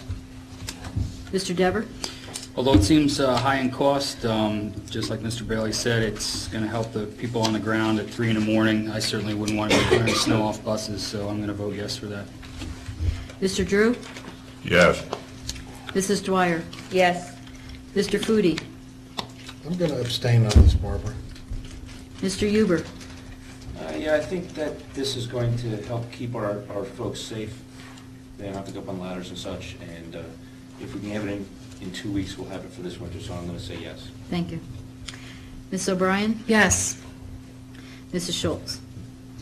Yes, because in addition, the $23,000 from the sale of the used buses, one of those used buses will offset the cost of the scraper, so yes. Thank you. Motion carries. Okay, Mrs. O'Brien, Personnel Student Affairs. Okay, I have 6 items this evening that I would like the board to vote on. 1 through 6. 1 through 6, I'd like to make a motion to approve the items 1 through 6 under Personnel Student Affairs. I'll second it. Thank you, Terry. Any discussion? Question number 3, is that the full salary? School bus, van, driver, transportation, it's prorated from the 17,000. Without the help. Prorated from the 17? From the 17, Okay. yeah. Any other discussion? Yeah. Well, just the language should be changed. It should say prorated from 17,000 instead of prorated salary of. Typically, that's how it reads on the agenda, but we could look into it. Yeah. Okay? And no other discussion? Roll call vote? Ms. O'Brien? Yes. Mr. Drew? Yes. Mrs. Dwyer? Yes. Mrs. Schultz? Yes. Mr. Huber? Yes. Mr. Bailey? Yes. Mr. Dever? Yes. Mr. Foodie? Yes. That concludes Personnel Student Affairs. Thank you. You're welcome. Education. Okay, I Mrs. Dwyer. move to, where am I moving to? I feel like I already gave a Item report. 1. I'm moving to move item 1 under education. Second. Any discussion? Clarification, that's for future expenses, yes? Say that again? Is that for future expenses? Are you, It was, the documentation? Yeah, because It we was have out to on the approve, website. we have to approve those it before expenses the- before the- they actually go out, so. Yes. but there was specific requests for These were. a conference and specific. how much it was going to be All right, I and saw so on those. and so forth. I saw those, never mind, thank you. Okay, no other discussion? Roll call, please. Ms. O'Brien? Yes. Mr. Drew? Yes. Mrs. Dwyer? Yes. Mrs. Schultz? Yes. Mr. Huber? Yes. Mr. Bailey? Yes. Mr. Dever? Yes. Mr. Foodie? Yes. Motion carries. Huh? Yes, motion carries. That's what she says, yeah. May we now go on to workshop discussion, budget and finance. Mr. Drew? Now, do we discuss all of these things here? Is that? Yeah, if you've got anything to discuss, let's talk about it now to get it out of the way for, Well, there's a whole bunch of to be determined on here. well, yeah, no, I know we usually, the bills are to be determined, So- transfers are, I've sort of reserved the right to discuss those things. oh, no, The you can discuss those at our No. meeting. December It's only minutes workshop discussion. are not out there. or at least they weren't at 2:10. I'm sorry. December, The minutes from the December. No, they'll be Oh, I'm sorry, on Friday. A148 and A149, I don't think those All are that each stuff other. gets posted on Friday. That's all for Yeah. stuff. This is basically just an itemization of the resolutions that we know of that will be on the regular agenda on Tuesday night. So, next Tuesday, so it's a listing of things, and it gives the board an opportunity to discuss the things, to have their questions answered, so next week is can get facilitated a little bit. Lacking specific details, I'm not sure. Well, I there's have anything something, further to discuss. okay, just let the Barb of the record reflect Mr. Bailey's left the meeting. I think Ms. Mr. Dwyer. Dwyer. On number 6, where it talks about the Archway schools, what are Yes. the Archway schools? It's a special education placement, we have a student down there. Okay, thank you. On number 3, Arthur Trovey and Sons, they're getting rid of school buses, are we paying them or are they paying us? They're paying us. They're buying one of our surplus buses. Well, they're buying one, or this says 3?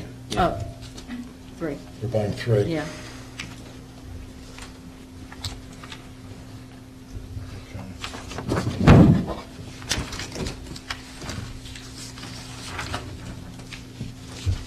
Ms. Dwyer?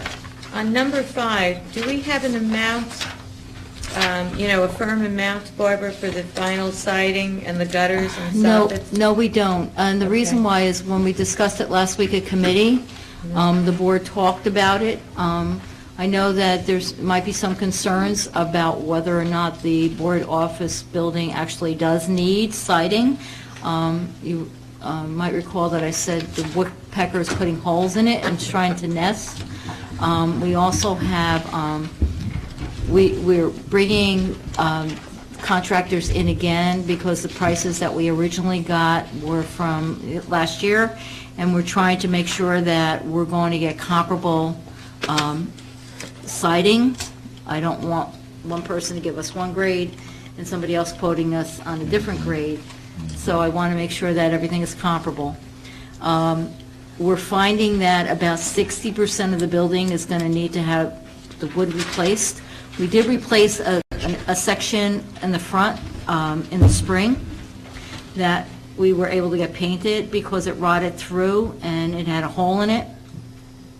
That's happening in other areas of the building now, so we're trying to preserve the building as much as we could. I will have pictures for you for Friday, and we should have all of the proposals in by Friday that you can review. Mrs. Schultz? Thank you. I just have a question with regards to preventing the woodpecker from making holes in the new siding. What's being done about that? Well, what we did, we called a conservationist in, and they hung things up that was supposed to prevent the woodpecker. The woody just won't go away. I think he thinks it's a toy. It looks like a silver spinner, and it's supposed to scare them away, and it hasn't. So when we hear him, we go out and we bang on the walls to try to scare him away. then he moves to the other side. Then he goes to the other side of the building. But the holes are really getting big. Is anybody feeding him? I mean, why does he No. keep coming Yeah, back? we are. The wood. He's backing at the wood to get the bugs underneath. That, what Mr. Drew just said is key here. What? They do that because they can hear the bugs that are in. The meal is in there. I think before we go into doing this, we ought to really have an exterminator check that building. Well, we do have an very thoroughly, exterminator come Barbara. on a regular basis. The exterminator does come. But, yeah. But if we they're do- still going after We it. do have bees in there, yeah. Yeah, but if they're still going after it, I mean, right this time of year, The bees are most dormant. critters are asleep at this point. Well, the But- bees are dormant right Yes. now, but we do have bees. The carpenter bees are in there. Oh, no. They go on the lights. And then they fall on our desks. So The you're only just other, this waiting is now for relatively the, minor, having dealt with woodpeckers over the years. Sometimes if you chop down the use tree. plastic boards instead of boards, Yep. they don't pick those. They don't? And I also know that if you create a spar, a tree without limbs, any place close, they go for the spar, not the house or the There's building. plenty of those in the woods behind us. I guess they don't Just have a bugs in social them. They don't taste as good. But I will have all the documentation for you to consider on Friday. Thank you. It'll be in the board members' Have package. have you given any specs, because you're asking, you want to make sure that the material is comparable? Are there any specs that you've given, or They're providing us with samples of the siding that they would use. okay. Okay, under education, Ms. Dwyer? The following items are being presented for anticipated action. The doesn't tell me to move. I'm confused. You're not moving. You're not moving. Oh, For a workshop discussion. Oh, And okay. all we would do now is discuss them so we don't have to. Thank then, you. Next week. if All right, we're- the following items are being presented for anticipated action on January 26th. Should I read these? No, you can just say there's Is there so any- many items. Is Okay, there any there are questions by anybody? 4 items. Is there any discussion of any of these 4 items? Nope. Okay. You take center stage now, Mrs. O'Brien. Sorry, I apologize. Going back to number 1, the 9-day no contact period, can somebody give me a little background on that? Oh, Yeah. There's a period where the coaches of the Big North Conference agreed that the coaches will have no contact with student athletes during a 9-day period over the summer. To give them a break. Give the kids a break. Guaranteed vacation. That started last year. Mr. We're Joe? not necessarily one of the schools, but there are schools that are so obsessed with football that the coach coaches the kid all year and has an expectation the kids never get a rest, don't get any vacation, and it gets to the point that there are health issues. So give them a break. Ms. O'Brien? I have 13 items that are I just- presented. Oh, I'm So I'm sorry. sorry. I Mary. just wanted to make a comment that there are captain's practices run during those periods. So while those sports might not be run by coaches, there are captains that facilitate. They're still doing. But the 9-day rule Working now, out. is they're not even, the captain's practice can't take place. Yeah. Kids aren't even supposed to be here. So that worked out very well last year, and the anticipation is, or the thought is that it has to be that way, otherwise we'll be in some kind of trouble. So you're absolutely right. The captain's practices you will see generally at the end of the school year is over. You may see the kids practicing on their own captain's practice, but this alleviates that as well, because they're not allowed to be here. Ms. O'Brien? Okay, there are 13 items presented to you this evening that will be voted on January 26th. Any questions, discussion? Ms. Dwyer? On number 12, the parent book club and the advisor, although it's for, it looks to be like a 12th grade level, I was wondering if we could consider opening that to grades 9, 10, and 11 also, for parents. Okay, our understanding from Ms. West, the supervisor, is basically looking at those books that this particular group of students are reading, and if there's any interest from the parents. Now, I am not opposed to extending that and expanding it out to the other grades as well. I think what we need to do is see what the attendance is like. That's my biggest concern. What's the attendance of this going to be? So that's why we have it limited to 6 hours for now. Yeah. So I would say if we get to 2 and 3 and that much is happening, then we can open it up to the other grade levels and see if it's something that might catch on for the future. Yeah, because So- it might be nice to let the parents know that they're invited in to be a part of their kids' education, rather than just I think, and getting I a agree, report card. I think in some cases, those students, ninth graders, you might have more interest from those parents than you would from somebody who's, my son or daughter's already accepted into college. They're kind of doing their own thing now, but, you open it up to whoever is interested, and so, yeah, I think we could be a little flexible with that. Okay? And I think also the original spirit of it was that in the senior year, they have such a wide scope of the genre courses that we discussed at the committee meeting with the famous doppelgangers course. So I think that was the spirit of it, because the book selections such as Dune and some of the Bram Stoker works were so different than the traditional language arts approach. I think that was the spirit behind it, so I do think there's some value in opening that up. This is for, it's clear, this is for the parents. This Right. isn't Yeah. for Yeah. the. Right. the- So, It's a way of involving them. yeah, and no, think I it's- agree. I think we should, they should Part of that you overall know, plan. and I think we should. Anything we can do to engage the parents to be a little bit more involved, instead of waiting till their senior year, allowing they're more leaving. years for that to occur is a good thing, so. Mr. DeVore, policy, please. Following items being presented for anticipated action at the regular meeting of January 26, 16, items 1 through 6. For the board members who weren't here, Barbara, are these policies still on the board members only page I believe they are. for Terry and Glenn? They are, okay. Yeah, they will be, because they're not voted on until next week. Okay, okay. All right. Negotiations, we got canceled that Monday, so, I'm going to look, when we move in, I might have updated information. okay. Are there also other staff Yeah. besides the administrators? I don't Yes. remember our transportation supervisor voting on that, or Unaffiliated secretary. supervisor of We have a operation, list whoever. for you. Okay, okay. All right. Old business, is there anybody who would like to discuss old business?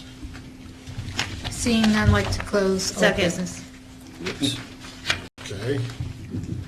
Voice vote, please. Aye. Any opposed? Okay, new business.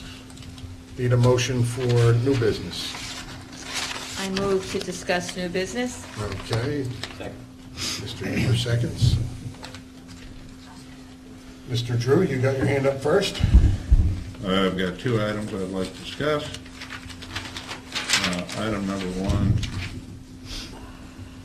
has to do with recognition of staff and students. I was very pleased to hear you recognize our outstanding teachers who won Teacher of the Year in their buildings. I think we need to do something like that for students who have some kind of notable performance. And we really need to be quite liberal with that. That when students have done something, it is very meaningful to the student and the family when a letter goes home saying, thanks for doing it. At a minimum, I think coming in first place at the New Jersey band competition warrants a letter. But there's so many other things that do. I'm not making a motion, I'm just noting that we really ought to be doing this, and it ought to be on nice paper, and it ought to come from the principal of the high school or whatever. Yeah. The principals do send letters, I'm CC'd on them, and many times I will follow up as well, and I believe Mr. Novak does too. Again, I go back to my past district, we ran a Renaissance program where at least twice a year, those students were highlighted as special programs within their schools. Because it was ideal, it'd be great if we could bring them all here but there's just too many. Fortunately, there's too many. So we do have that, as you know, from last year in May, where we recognize a lot of those things that go on. But there are some things that do slip through the cracks, and we're trying to be a little bit more diligent in identifying some of those students. What happens also is, I didn't mention, there's a couple of things that I was going to do tonight, but I wanted to leave it for Matthew for next year to bring in the information from the high school. But I do agree, you can't do enough celebration of positive things. So I'm on board with that. Well, I can just tell you, as a parent, when you get these, you Yep. build a file on And a your phone kids, call and then home it's there sometimes for is your very college helpful too, yes. So, when a principal calls the house and it's, to celebrate something good, parents are caught by surprise, and that goes a long way. Yeah. So, The second item, I sent an email around from the Passaic County Legislative Committee requesting the board to take a position regarding whether or not Passaic County should bond $60 million to expand Passaic County Technical Institute by 50%. And I, of course, am not going to take a position on behalf of the board without asking the board. I just request that you look at the email. Maybe we should discuss it next week. I need to give them an answer by February 1st that we're either going to support that or we're not going to support that. Some of the issues are, it's more tax. When we send kids to PCTI, we have to pay tuition. So there was some discussion that it's effectively double taxed. How many kids do we send to PCTI, do we know? We're sending 50... probably around 54. 54. 54, and they're taking more than ever. I mean, I have could 2 remember, buses yeah, I could going remember down when you there had to counting beg to kids. get students in there, but they've Yeah. grown so much that they are recruiting. One of the things Mr. Wyatt brought up before is, we talked about those kids going to PCTI. They have an outstanding facility. So for a student who, and I ran into this in the past, for a student who wants to become a chef, they can actually go there. They're working on all commercial equipment, and they get certification once they graduate. We can't do that in a public school. I tried to do that in the past, and they said, well, yeah, we would even come in and do it for you. PCTI volunteered to come in and do it. However, it would probably cost us about $2 million to redo the kitchen in order for us to have the facilities. And now, I'm there at least twice a month.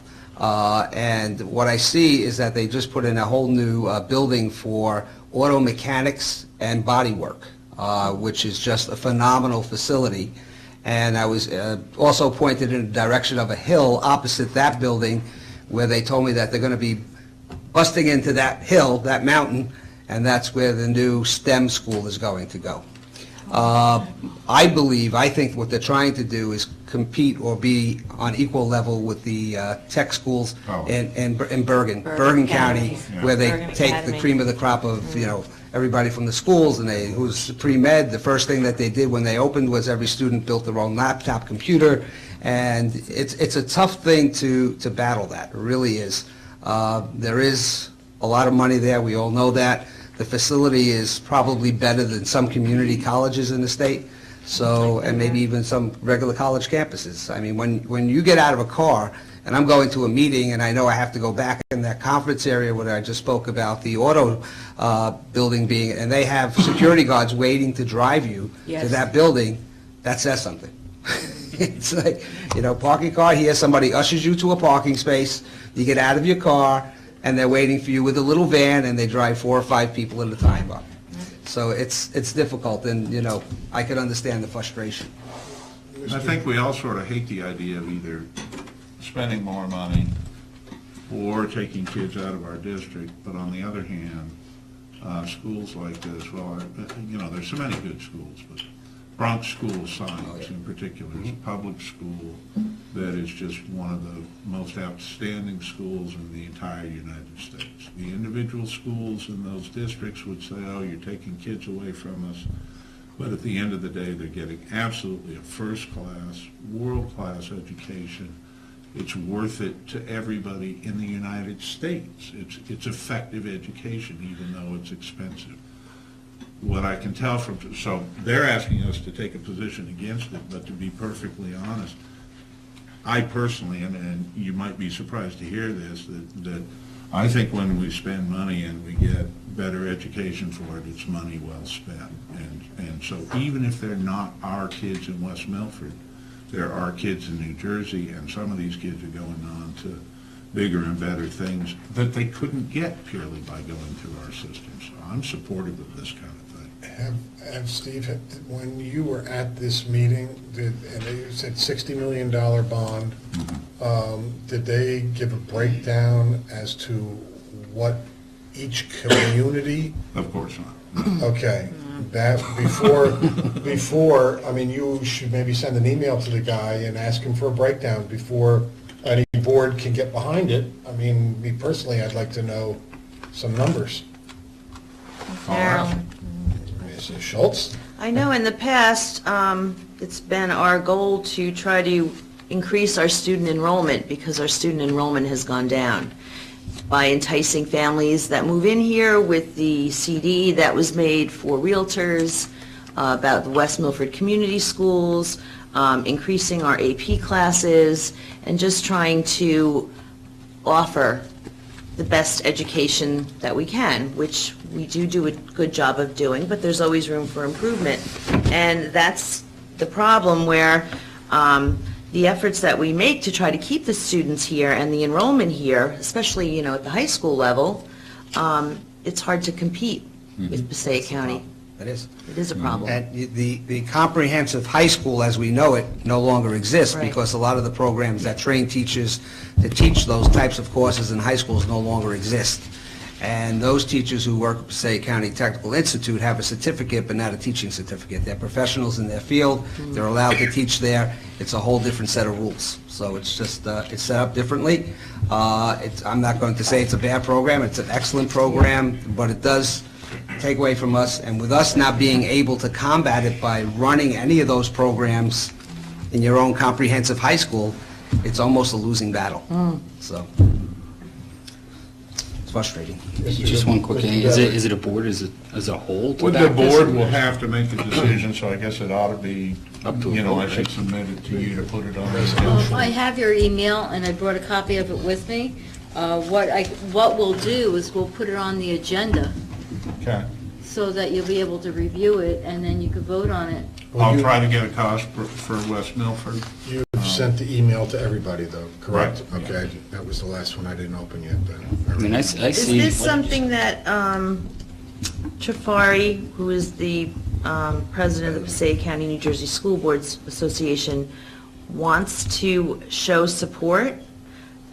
He would like every district in Passaic County to oppose this measure and present that to the freeholders to say that educators in Passaic County don't want this. That's his. This that's sounds his more agenda. political to me than anything else. Well, to be perfectly honest, the legislative committee, the purpose of the legislative committee is to lobby on behalf of the interest of the schools and school districts to freeholders and legislators for things that benefit our school districts. So, and by getting together, we have a little more bargaining power with legislators.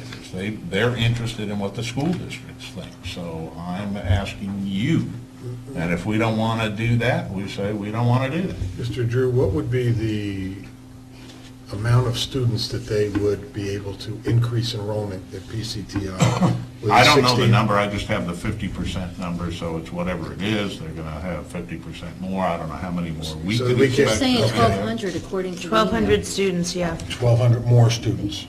According And then to the that would email. be- I think they have yeah, I about didn't read that. 2,000 So that now. would be divided up amongst the 21. prorated by But they community. could I also guess. take from outside counties. They can, Do they they? can. But we'd be paying. Right. $60 million bond. The only other game out there for a similar type school is Morris County Tech, which is also a good program. Other than that, I mean, there's really not too much, you know. Or private schools. Well, yeah. Can I also mention one thing? Mr. Dever? I was just going to say, it sounds like we're supporting them to build their school up so they can take students away from surrounding schools, and we're going to pay for it. So I would have to think about whether I want to support it or not. Yeah. Abstain is probably the best thing, is I just stay out of agree. it. Stay out of it. Well, it's also noted in this that it must be noted and disclosed that such an expansion would take additional funds from the school districts, Yeah. our school districts, and reduce the educational programs of our district either through the reduction of staff and/or programs while enhancing the programs at PCTI. I It think, behaves a bit like a double-edged charter sword. school. Cutting our- yes, it does, and we'd be Double-edged cutting sword. off our nose to spite our Exactly. face, so Yeah.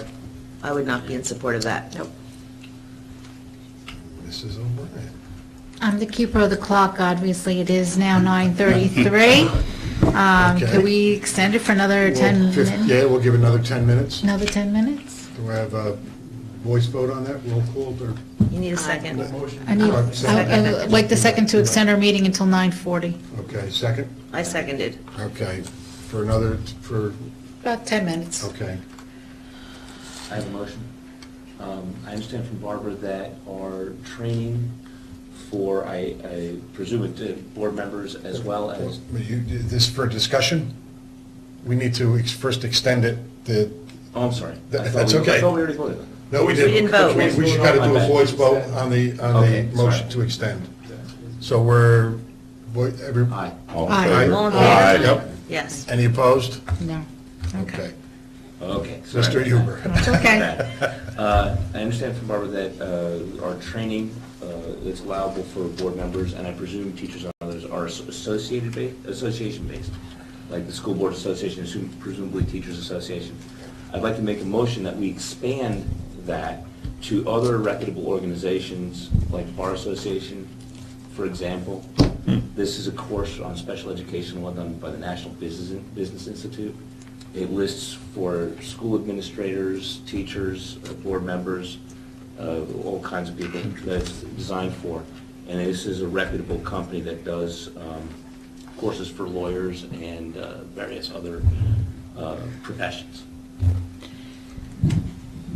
You know, we went to this governance conference at beginning of January, and New Jersey school boards presented us with many, many training opportunities.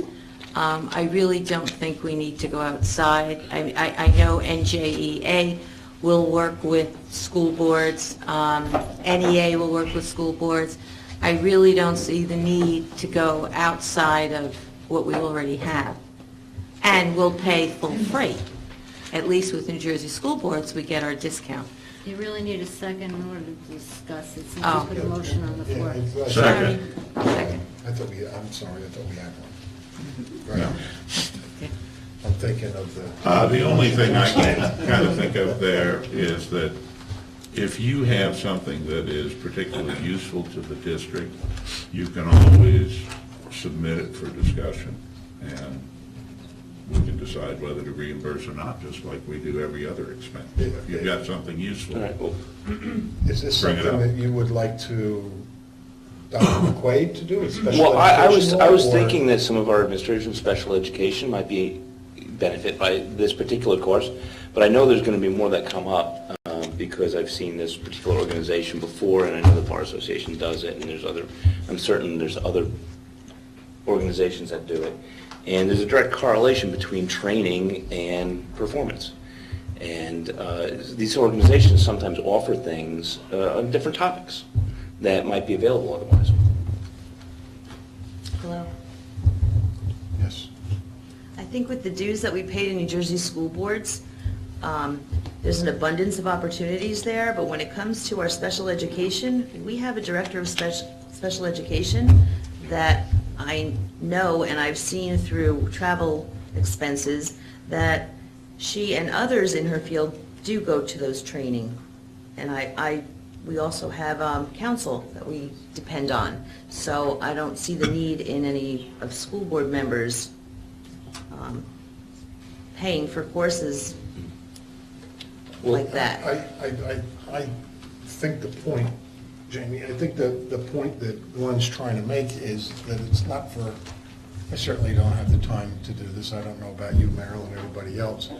I wish I had the time, because I would always like to, further educate myself on things that we have to deal with on a daily basis. But, if it's something that might benefit Dr. McQuaid or Director of Ed or Barbara or whoever, him bringing it forward and allowing them to see it, I think there might be something in there that's not covered at New Jersey school boards. And I think I would rather leave it up to our professionals to make that decision, because she might read that thing and say, wow, I'd like to know about that.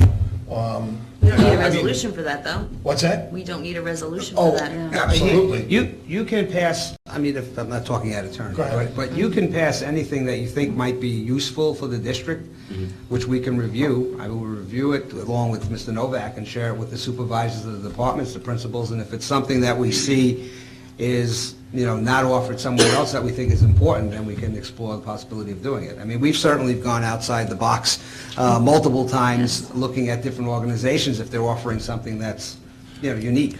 Well, I had understood that the training opportunities were, they could be booked through the board office, Right. as long as they were at one of the associations.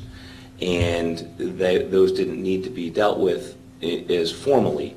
And I just was looking to open up the training opportunities. For who? From a special services perspective, our department, because obviously we supervise people in all different capacities, from nurses to therapists to, special education teachers, oftentimes our staff members are presenting material to us that is, quote, out of the box, or may not be from an organization that we previously have used, such as PSA or another special education organization. And we have reviewed those, and we have sent people to different, other vendors and other places. Depending on their specialty area, I think it doesn't hurt to ever review it and consider it. I always look at that information, people bring it to me. As far as special education law goes, PSA and there's many other organizations do offer special education attorneys from within New Jersey that offer service, in-service opportunities that are relative to my area that we do take. That was more of just an example. Yeah, but we definitely, I think, do review that information. I don't know if that's a board, something we need the board. I don't think, To approve. I mean, if it's something I'll that's... withdraw the motion. Yeah, I mean, you could We just need to get to special pass session. it on. The bottom line. Mr. Dever? Yes. Under new business, I would like the board to discuss us having our education committee meeting done at our workshop. I would like the public to see what we're talking about with regards to education in the district. I want this to be a board discussion. I would like to free up, we're all here for education, and I think that the entire board needs to be involved in the discussion on education. I mean, that's what we're all here for. With me, it's about education. I'm sure it is with everybody here, their number one reason for being on the board. But I would like the board to discuss and decide whether or not whether we try it, we do it, and if it doesn't work for a couple of meetings, fine, then we can go back to a committee style, but I would like to try that. And I would also like to, in place of,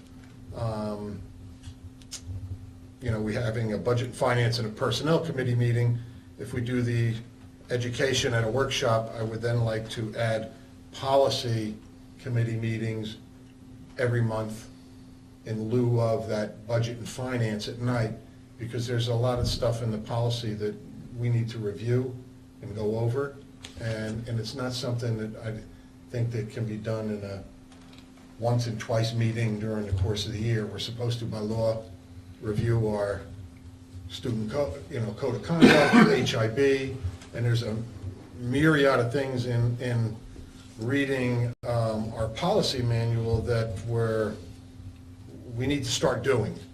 And the foremost was, and this goes into the buildings and grounds discussion, and I think that we probably will leave that in the Budget and Finance Committee, but under our policy 7100 long-range facility planning, we're supposed to have an annual review of all facilities, and that the board is supposed to be made aware of that through our policy. I don't remember ever having that happen, but I'd like it that the board is kept up to date on our facilities, if things, to find out if things are substandard, or it's going to help Barbara too in budgeting, that we know if things are, out of whack at any particular building. But I would like this discussion now to move forward on the Education Committee being discussed at our workshop instead of as a committee meeting first Tuesday of the month. Jamie? Mrs. O'Brien. All right, I got the first part, that you want to do just bring it as a committee by the whole for the education. I don't get the so you don't want budget and finance every month, you want something else? No.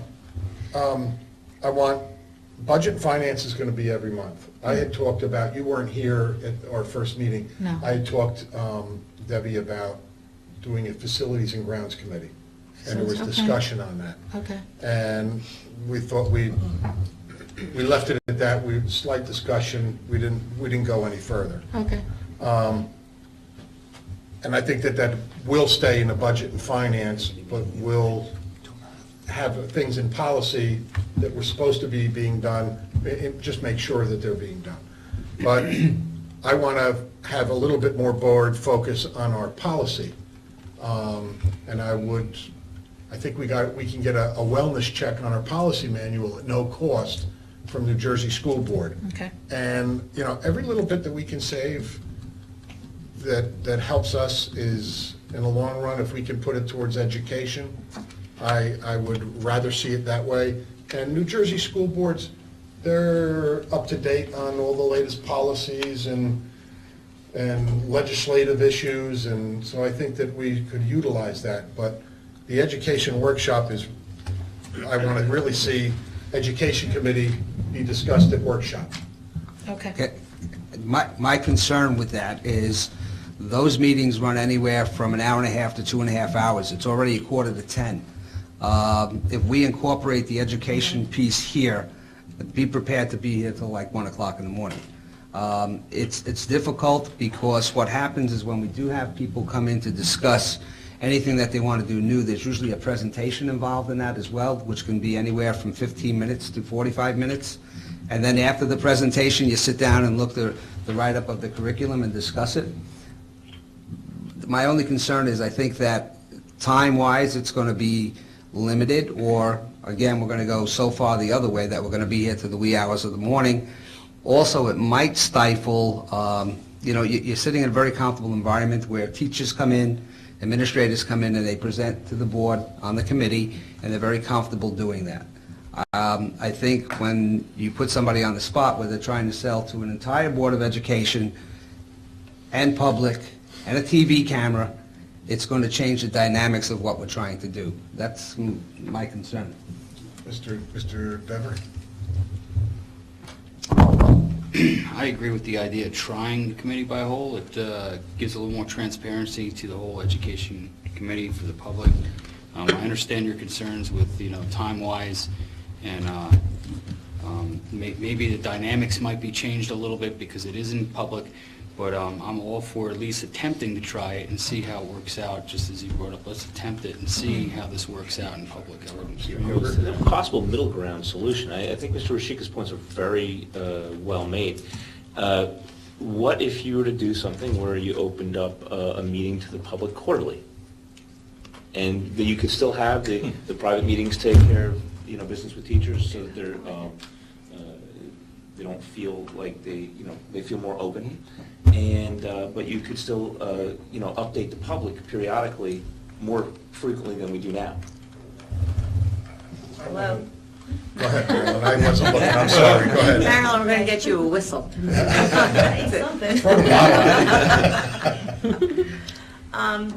The purpose of the committee meetings are to give the committee members an idea of what's going on in any committee, and then the committee then brings for, the majority of the committee would vote on something and then would bring that to the full board for discussion, which is what we do now.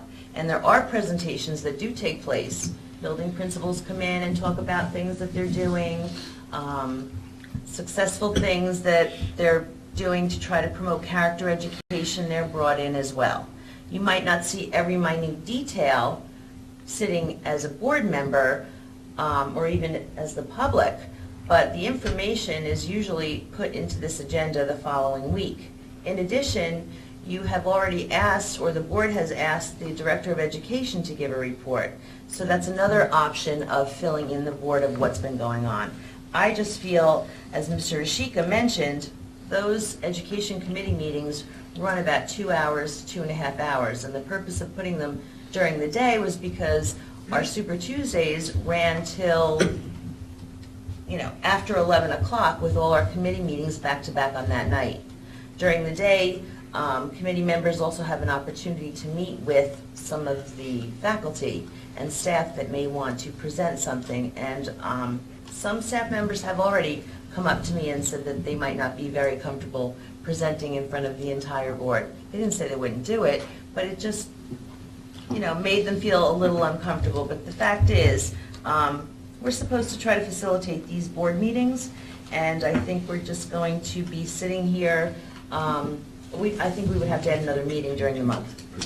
Real quick, James, one second. Part of why I want to do this, it makes it a little bit more transparent to the community. They know what we're doing.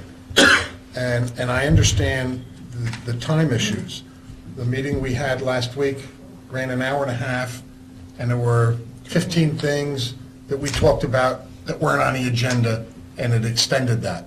If we hold to what is on the agenda and not go off on all the other things, I mean, within reason anyway, I don't see the harm in trying this. I mean, am I correct, Terry, that? Well, we did go off on tangents, but it was an open discussion, and I'm not sure we could have those kind of discussions as a committee of a whole. I thought maybe we could, but after listening to what Dan said, and after listening to what I proposed and what Mr. Drew proposed and said, we came to a meeting of the minds, and I presented my report. And I think if you have your chairperson present the report along with Dan, as Dan did, I think the public does get a good picture of what's going on. I think after sitting there for 2.5 hours and looking at the time now and imagining sitting here to 12:30, I don't think that's healthy. Well, you got to also remember that we spent 45 minutes with our auditor tonight, so, we'd be sitting here at this time regardless, coming up to, going into our next executive session. So that's my opinion anyway, but, Jamie wanted to say something real quick before. You can go first. That's okay. Well, I just wanted to say that I think that basically we're trying to make changes to communicate and be more transparent. I have to chuckle a little bit about the comment about the uncomfortableness that the presenters might have with the board members and a few staff here. I hope they're comfortable with a classroom of 25 people. I think it's the audience and cameras. Yeah. Understood. I'm just joking. I just have a problem with the word transparency. I think we as a board, when it comes to education, are very transparent. I think Mr. Ashika would agree. We put on presentations, I don't know how many times throughout the year, with the curriculum that's being developed and the textbooks that we approve. It's happening, it takes place, and it's shared here already. I would be more in favor, and again, this is the board's decision, but what Mr. Yuba suggested, if you want to do something like that quarterly, where you take those few things that may really be, come September, we're getting together and this is what's happening, I think that might be a good place to meet. I think that might be the way to do it. And I would agree with that. It's a great idea that that came out tonight with the quarterly meetings. It would meet both. And when I say transparency, obviously there's, the report Terry gave was excellent, the report that Dan gave was excellent and outstanding. We do have a lot of knowledge. It's just more it's just a little more in-depth discussion that the public sees. That's all I think was trying to be pushed along here. And the quarterly meetings probably would, if you wanted to start off with something like that, the quarterly meetings, that sounds pretty good to me. It sounds like we're getting to where we want to get to as far as communicating. Mrs. O'Brien? I know with the, we have our principals come in, we have our supervisors come in, but I do agree, I think the quarterly meetings would be worth a shot. I think that would be the way of for not doing an overkill. We do have Mr. Novak, and we have our committee, and you being the chair, you bring forth the information. But it's nice to have it presented in different ways. If it's presented the same way every month, it kind of goes on deaf ears. If you present it in a different way on a quarterly basis, I think that would generate some interest. Do I have a motion then? I have another comment. Sorry, you got to throw that bottle, Mary. I'm going to have to, I'm sorry. I would just like a little clarification, because the superintendent gives his report, the director of education gives his report. Mrs. Dwyer gave a report on education. It's not the same report as Mr. Novak's, in my opinion. I think they're two separate things that we're talking about here.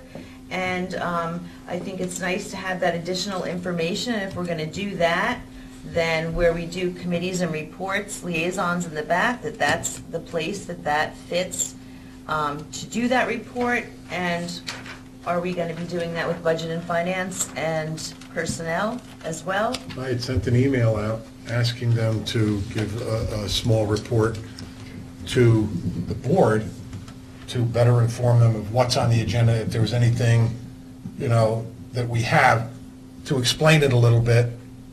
We really didn't have to. There wasn't much on the agenda tonight, but I did ask them to. Because I was always under the impression as a board member, if you missed a meeting or if you had any questions, that it was your responsibility, or a responsible board member would actually contact either somebody on the committee or that chairperson, in addition to receiving these minutes. The idea behind what I was trying to do, Marilyn, was we had many education committee meetings and personnel committee meetings, and one in particular that stands out, I wanted to know about a world language program, and when I had asked you, you didn't have much of an answer. Debbie explained a little bit, on me, right. and Mr. Drew gave me a whole bunch of stuff that I then read. The minutes that we get regarding what goes on in our committee meetings, I don't think are adequate enough to really explain to the other members of the board who aren't on that committee of what transpired and what went on. And that is the whole idea. I understand, but there's also protocol where in the past we've been told or asked, if you have a question, don't open up the agenda the night of the meeting and then play, oh, by the way, I need this information. Call the person, ask the person, so that they're prepared to have that information with them. I didn't have my bag that day with that packet of information, and I think Mrs. O'Brien may have had it. No, So- Mr. Drew did.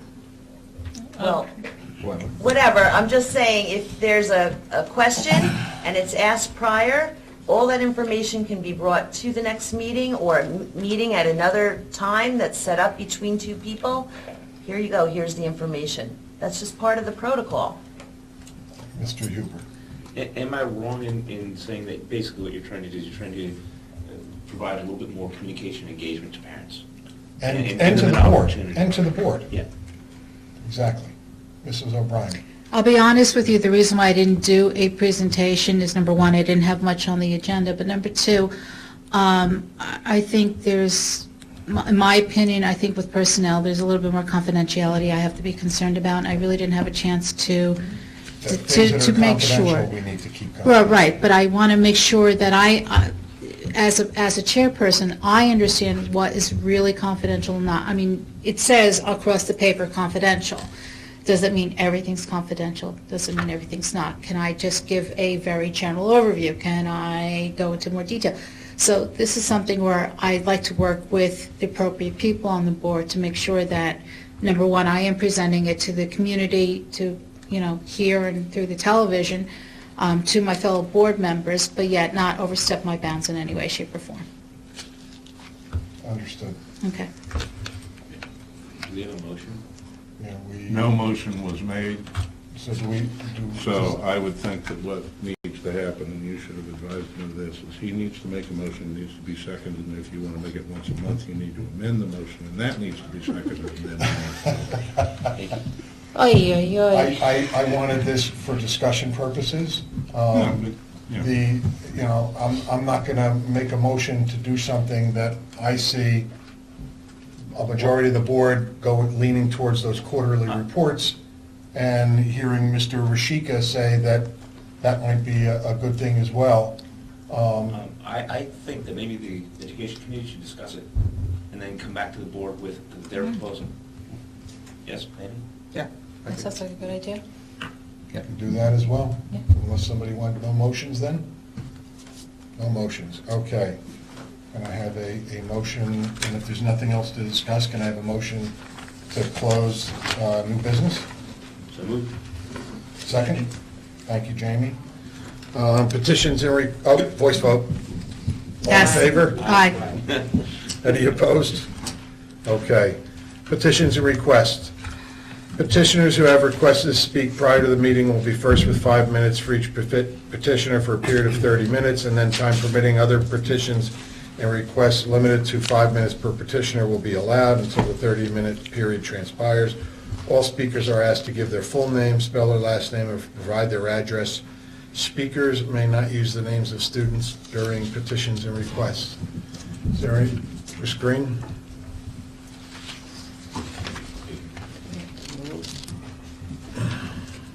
Lisa Green, Hewitt, of Green Lake.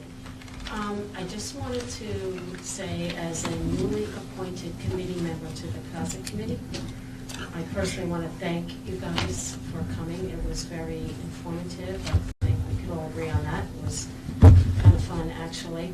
And I look forward to working with whoever the liaison is going to be. I think we have some work to do. I think we can all agree upon that. We have a drug issue that we must address, and I think it's going to be exciting. We got a nice group of people, so I just wanted to thank everybody that came out to the demo. Thank you. Thank you.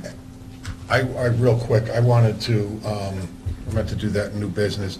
I wanted to put Glenn as our liaison to the CASA committee, so he can come back and report. The next meeting is February 8th. They're going to, I spoke to Ada Eric, and she's going to email me the information, and I'll forward that on to you, Glenn. But can anybody go to those meetings? Anybody can go, but Just curious. I'm going to make him the liaison. Well, it's petitions and requests, so I'll wait. Anybody else want to speak? Mr. Seidowitz?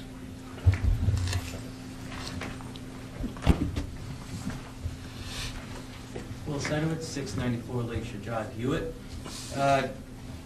Just thinking in the audience, I know that there is a board member attendance requirement.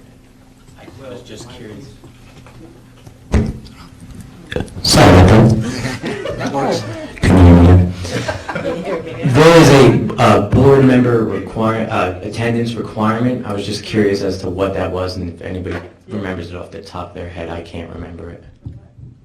To be present at X amount of meetings, and if you're not present. If they miss more than 3 meetings in a row without an adequate reason. Okay. And the determination is made by the county superintendent of schools. Thank you very much. Thanks, Do the 3 meetings have to be in a row? It's 3 consecutive. It's 3 consecutive meetings, Yeah. but it's up in the air whether it's 3 consecutive regular meetings or 3 consecutive meetings, and whether a workshop meeting actually counts. That's a regular meeting, isn't it? No. well, no, Workshops are that's- regular, I mean, it's not a regular, but it's a regular But meeting. that's a determination for the county superintendent. Yep. Okay, anybody else like to speak? Seeing none, like to move to close petitions and requests. I'll second it. Thank you. It is now, yep, you're right, voice vote. Aye. Any opposed? Thank you. Our executive session resolution, Glenn, would you like to read that, please? And it is what, 10:02. 10 of 10? No, 10:02. 10:01 PM. So I'll make a motion to go into executive session for the purpose of discussing personnel negotiations and matters of attorney-client privilege. Second. All in favor? Aye. Any opposed? Okay, we can,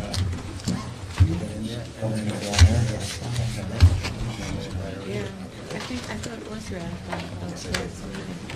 Not the December meeting. Well, I'd like to know. I think it is Do we have a ratified. contract? Yeah, didn't you get it in the mail? Didn't you get it in your packet? He thinks it's not going to happen. Almost did it without saying. well, so they did it 100 years ago, you could do it one more time. I mean, we had the document. Put captions underneath the phone. Okay, all right. We have a resolution to come out of executive session. I'll move to come out of executive session. All in favor? Aye. Any opposed? Motion to adjourn. 11:02. Second. 11:02, motion to adjourn. Second. Second, voice vote. Aye. All in favor? Any opposed? Good to go. Meeting adjourned. Everybody. Good night. Good night, Marilyn. It was very nice to meet you. Yes, all right, thank you.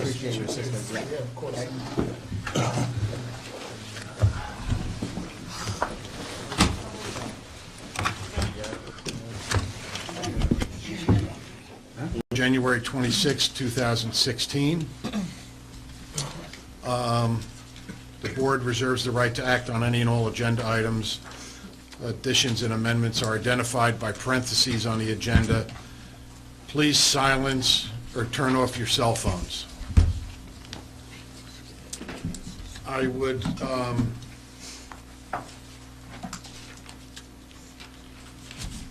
like to take a moment of silence for Sasha Lynn Rosa and her son Messiah, who passed on Saturday evening when they were trying to stay warm while their boyfriend/husband was digging their car out. The exhaust pipe wasn't cleared, and the young boy, 1 year old, and the mother passed away, and their daughter, I believe it's Sania, she's still in critical condition, and I'd like to take a moment of silence for them.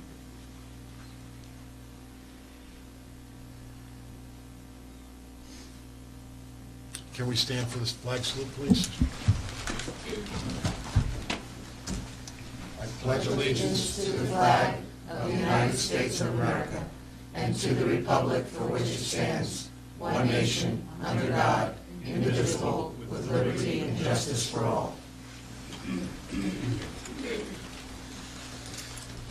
In accordance with the provisions of the Open Public Meetings Act, a public notice of this meeting has been sent to board members, all district schools, the Herald News, the Trends, the Record, AIM West Milford, the Messenger, West Milford Town Hall, County Superintendent's Office, the Board Attorney, and Cablevision of Warwick, and posted in the Administration Building. Copies of the board meeting calendar resolution were provided to all local media, Town Hall, Township Library, and all district schools. Roll call, please, Mrs. Francisco. Mr. Bailey? Mr. Dever? Here. Mr. Drew?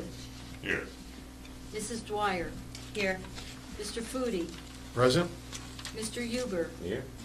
Mrs. O'Brien? Here. Mr. Robbins? Here. Mrs. Schultz? Here. We have a quorum.